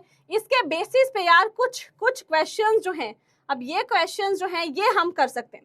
ये क्वेश्चन जो है कुछ प्रैक्टिस क्वेश्चंस, ये हम बेटा जी यहाँ पे कर लेते हैं। जल्दी से मुझे इसका आंसर बता दिए। पोल कर सकते हैं हम क्या? पोल कर सकते हैं हम क्या? पोल कर सकते हैं हम क्या? ठीक है, पोल में तुम लोग आंसर दोगे। Is it A, B, C और D? Mesophyll cells are round, amoeboid, elongated और डिस्क लाइक। कैसे होते हैं? देखो, हमारा न्यूक्लियर ऑर्गेनाइजेशन वाला टॉपिक जो है, मुझे लगा था हम पूरा के पूरा न्यूक्लियर ऑर्गेनाइजेशन भी कवर कर लेंगे, बट आज जो है हमारा डिटेल में शेप्स एंड साइज जो है वो हो पाया। कल हम जो है न्यूक्लियर ऑर्गेनाइजेशन पूरी रैप अप करेंगे एंड प्रोकैरियोट्स को भी समझ लेंगे। ठीक है, डन है? तो जल्दी से मुझे इसका आंसर बता दीजिए। Yes everybody in the comment section, जल्दी से बता दीजिए क्या आपको लग रहा है इसका आंसर हो सकता है। मेसोफिल सेल्स की शेप पूछ ली गई है। अब शेप जो है वो कैसी रहती है? दैट इज ए मतलब राउंड। राउंड के साथ और कैसे थे वो? ओवल भी थे। लेकिन अगर राउंड दी है तो हम we will go with the option number A. ठीक है, डन है। चलिए next, size of bacteria could be. Size की बात की है, लेंथ की बात बेटा नहीं की है। तो साइज ऑफ बैक्टीरिया कैसा हो सकता है? जरा सा मुझे बता दीजिए, साइज ऑफ बैक्टीरिया बेटा कैसा हो सकता है? 30 micrometre, 5 micrometre, 1 to 2 micrometre, 3 to 5 micrometre. बताओ साइज ऑफ बैक्टीरिया कैसा हो सकता है? कैसा हो सकता है भाई साइज ऑफ बैक्टीरिया? जल्दी बोलो। Size of bacteria 30 micrometre. 30 micrometre नहीं, तुम पिछले क्वेश्चन पे हो अभी। बताओ ये जो ये है ना, हाँ जी, सी, ऑप्शन सी 1 to 2 माइक्रोमीटर। बिल्कुल ऑप्शन सी जो है, this is size and this is length. This is size and this is length. ठीक है, तो साइज पूछा है तो हम किसके साथ जाएंगे? 1 to 2 माइक्रोमीटर के साथ जाएंगे। अब मैंने तुम्हें एक चीज क्लैरिफाई करनी है। वो चीज क्या है? उसके लिए तुम्हें आना पड़ेगा एट दिस स्लाइड। जो हमारी ये स्लाइड थी ना, इस पे आना पड़ेगा। अब जब तुम मॉड्यूल देखोगे ना अपना, मॉड्यूल में हमने क्या किया है, हमने जर्नलाइज कर दिया है। हमने क्या किया है, बैक्टीरिया को हमने लिखा है 1 to 5 माइक्रोमीटर इन साइज, ठीक है, 1 to 5 माइक्रोमीटर इन साइज। तो तुम वहां पे कंफ्यूज हो जाओगे कि मैम ने क्लास में बोला 3 to 5 माइक्रोमीटर लेंथ है, 1 to 2 माइक्रोमीटर साइज है। ये जो 1 to 2 माइक्रोमीटर साइज है ना बेटा, जो तुम्हारी यहाँ पे फिगर में दिया गया है, यहाँ पे ये एग्जाम्पल किसका लिया गया है, ई कोलाई का लिया गया है, जो कि तुम्हारा एक बैक्टीरिया है ऑफ कोर्स, ठीक है। लेकिन उसके पर्सपेक्टिव में जर्नलाइज्ड वे में बोला है। तुम डिफरेंट जब पूरी बुक्स देखोगे ना, अलग अलग बुक्स देखोगे, तो वहां पे कोई स्पेसिफिक नहीं है, वहां पे ये नहीं है कि भाई 1 से 2 माइक्रोमीटर ही होगा। वहां पे कोई ऐसी भी स्टेटमेंट्स तुम्हें देखने को मिलेंगी जहां पे दिया गया है कि 5 माइक्रोमीटर है किसी का साइज है। तो जर्नलाइज्ड जो है वो हम कितना ले सकते हैं, 1 to 5 माइक्रोमीटर के बीच में ले सकते हैं। ऑल्दो एक्सेप्शंस जो है वो 10 माइक्रोमीटर तक भी है। लेकिन एनसीईआरटी जितना बोल रही है, अब हमें उतना ही पढ़ना है, उस दायरे में ही चीजों को देखना है, क्योंकि क्वेश्चंस जो हैं वो तुम्हारे यहाँ से ही बनेंगे, ठीक है। तो मॉड्यूल में तुम देख सकते हो, मॉड्यूल में हमने जर्नलाइज्ड वे में तुम्हें चीजें यहाँ पे दी हैं, दैट इज 1 to 5। लेकिन मैं तुम्हें क्लैरिटी के साथ बता रही हूँ, जिसमें 1 to 2 साइज रहता है अकॉर्डिंग टू योर एनसीईआरटी, जो कि ई कोलाई की बात की गई है, एंड 3 to 5 जो है वो तुम्हारी लेंथ रहती है। डन है, हाँ जी, बहुत बढ़िया बहुत बढ़िया। ई कोलाई क्या है बेटा, ई कोलाई एक बैक्टीरिया है, पढ़ेंगे आगे, है ना, आगे तुम पढ़ोगे। अभी तुम 11th में हो, शुरुआत हुई है तुम्हारी 11th की, अभी धीरे धीरे धीरे सारी चीजें आज ही जान लोगे, फिर कैसे होगा, फिर तो तुम 12th भी आज ही कर लोगे। ऐसे थोड़ी ना होती है चीजें, चीजें चलती हैं ग्रेजुअली चलती हैं, ठीक है, ग्रेजुअली चलती है, धीरे धीरे चलती है। डन है बात। तो साइज ऑफ सेल तक बेटा हमने कर लिया है। इसके बाद क्वेश्चंस हम देख लेते हैं कि प्रैक्टिस क्वेश्चंस तुम्हारे, ओके अच्छा ये भी नहीं होगा तुम्हारा। तो इसमें से तुम्हारे कौन कौन से डिक्शनरी में से आज ओनली बाई करके वर्ड तुम्हारा हो पाया, बाकी जो है दैट इज इन प्रोकैरियोट्स, जो कि ओवरव्यू है, जो कि न्यूक्लियर ऑर्गेनाइजेशन है। तो न्यूक्लियर ऑर्गेनाइजेशन के बेसिस पे जब हम करेंगे कल की क्लास में, ठीक है, कल की क्लास में यहाँ से ही हम कंटिन्यू करेंगे, तो इसके बाद जो है nuclear organisation, prokaryotes and eukaryotes, फिर हम प्लांट सेल और एनिमल सेल को डिस्कस करने वाले हैं, ठीक है, डन है। जल्दी से पहले मुझे ये बता दो, थोड़ा सा ओवरव्यू ले लें, अभी हमारे 15 मिनट्स लेफ्ट है, 15 मिनट्स लेफ्ट है, तो हम थोड़ा सा ओवरव्यू ले सकते हैं सिर्फ न्यूक्लियर ऑर्गेनाइजेशन का। बाकी डिटेल जो है वो मैं तुम्हें कल की क्लास में पढ़ाने वाली हूँ, ठीक है। थोड़ा सा ओवरव्यू हम ले सकते हैं बेटा, ठीक है, इसमें कोई हर्ज नहीं है अगर हम थोड़ा सा ओवरव्यू ले लें, जिसमें तुम्हें पता है कि मैम न्यूक्लियर ऑर्गेनाइजेशन के बेसिस पे, न्यूक्लियर ऑर्गेनाइजेशन, एस और जेड दोनों तुम यूज कर सकते हो। न्यूक्लियर ऑर्गेनाइजेशन के बेसिस पे हमने कितने उस पे क्लासिफाई किया था सेल्स को, मैम एक सेल जो थे, दीज आर प्रोकैरियोट्स। सिर्फ मैं तुम्हें मीनिंग बताऊंगी आज, है ना, डिटेल जो है वो हम कल करेंगे, क्योंकि तुम्हारे लिए भी मुझे लगता है हैवी डोज हो गई है, मुझे पता लग गया है तुम कितना जो है वो डाइजेस्ट कर पाते हो, ठीक है, सिर्फ थोड़ा सा है ना। चलो, प्रोकैरियोट्स एंड यूकैरियोट्स का सिर्फ मतलब समझाऊंगी, डिटेल जो है वो हम कल की क्लास में करेंगे।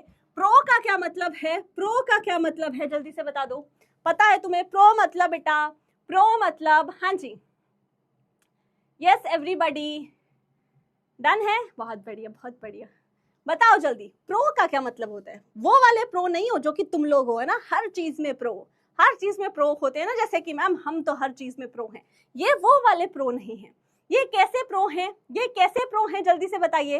प्रिमिटिव, ठीक है, कैसे प्रो हैं, इनको हम बोलते हैं प्रिमिटिव, ठीक है। और यू का क्या मतलब होता है, दैट इज ट्रू, ठीक है।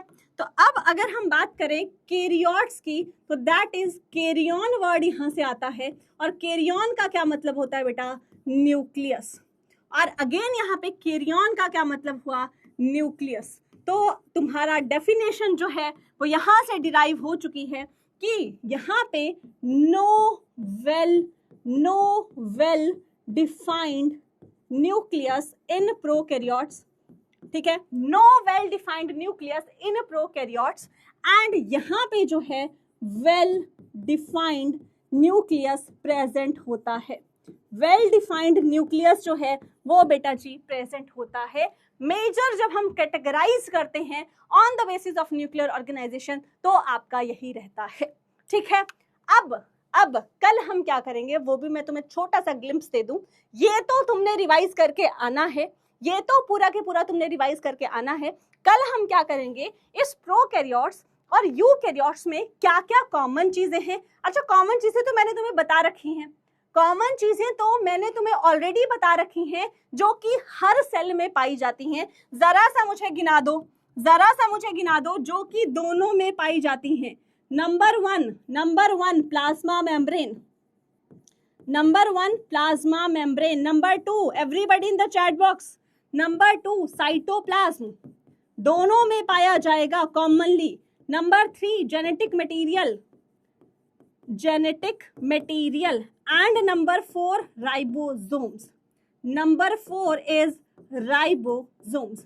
ठीक है, तो ये जो हैं ये आपकी दोनों में पाई जाती हैं चार चीजें, ये मैं ऑलरेडी आपको बता चुकी हूं।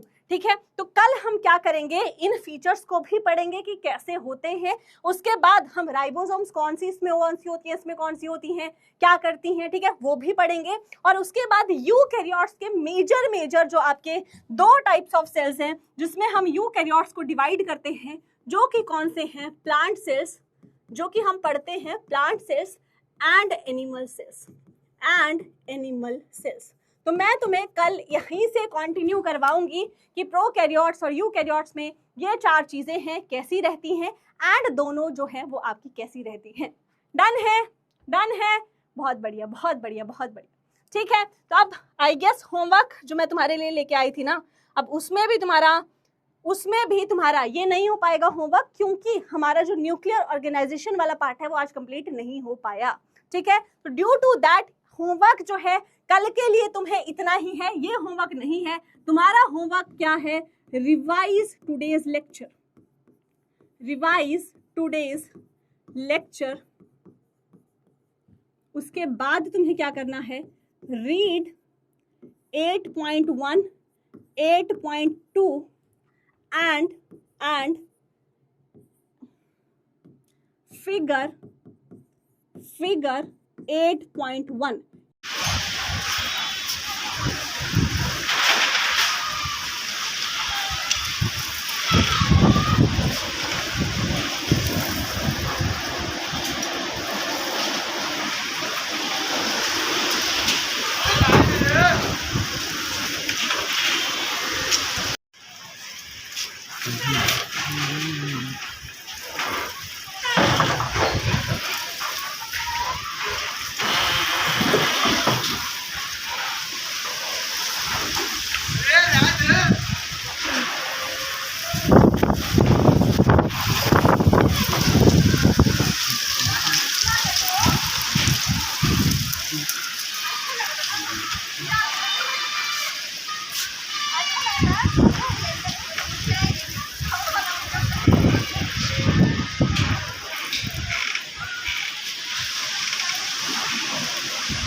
छोड़ दे,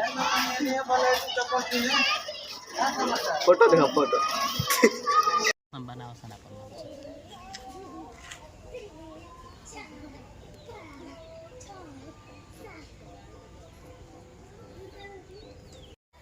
एगो क्लिप हो गई, एगो सने गई क्लिप हम दिखाते हैं। जल्दी आओ सना, तो धुपा निकल जी, घबरा जी हो जाए, हमके जाके पड़ी।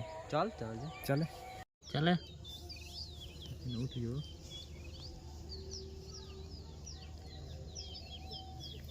हाथ फैला, ऐसी कब डाली क्यों दो,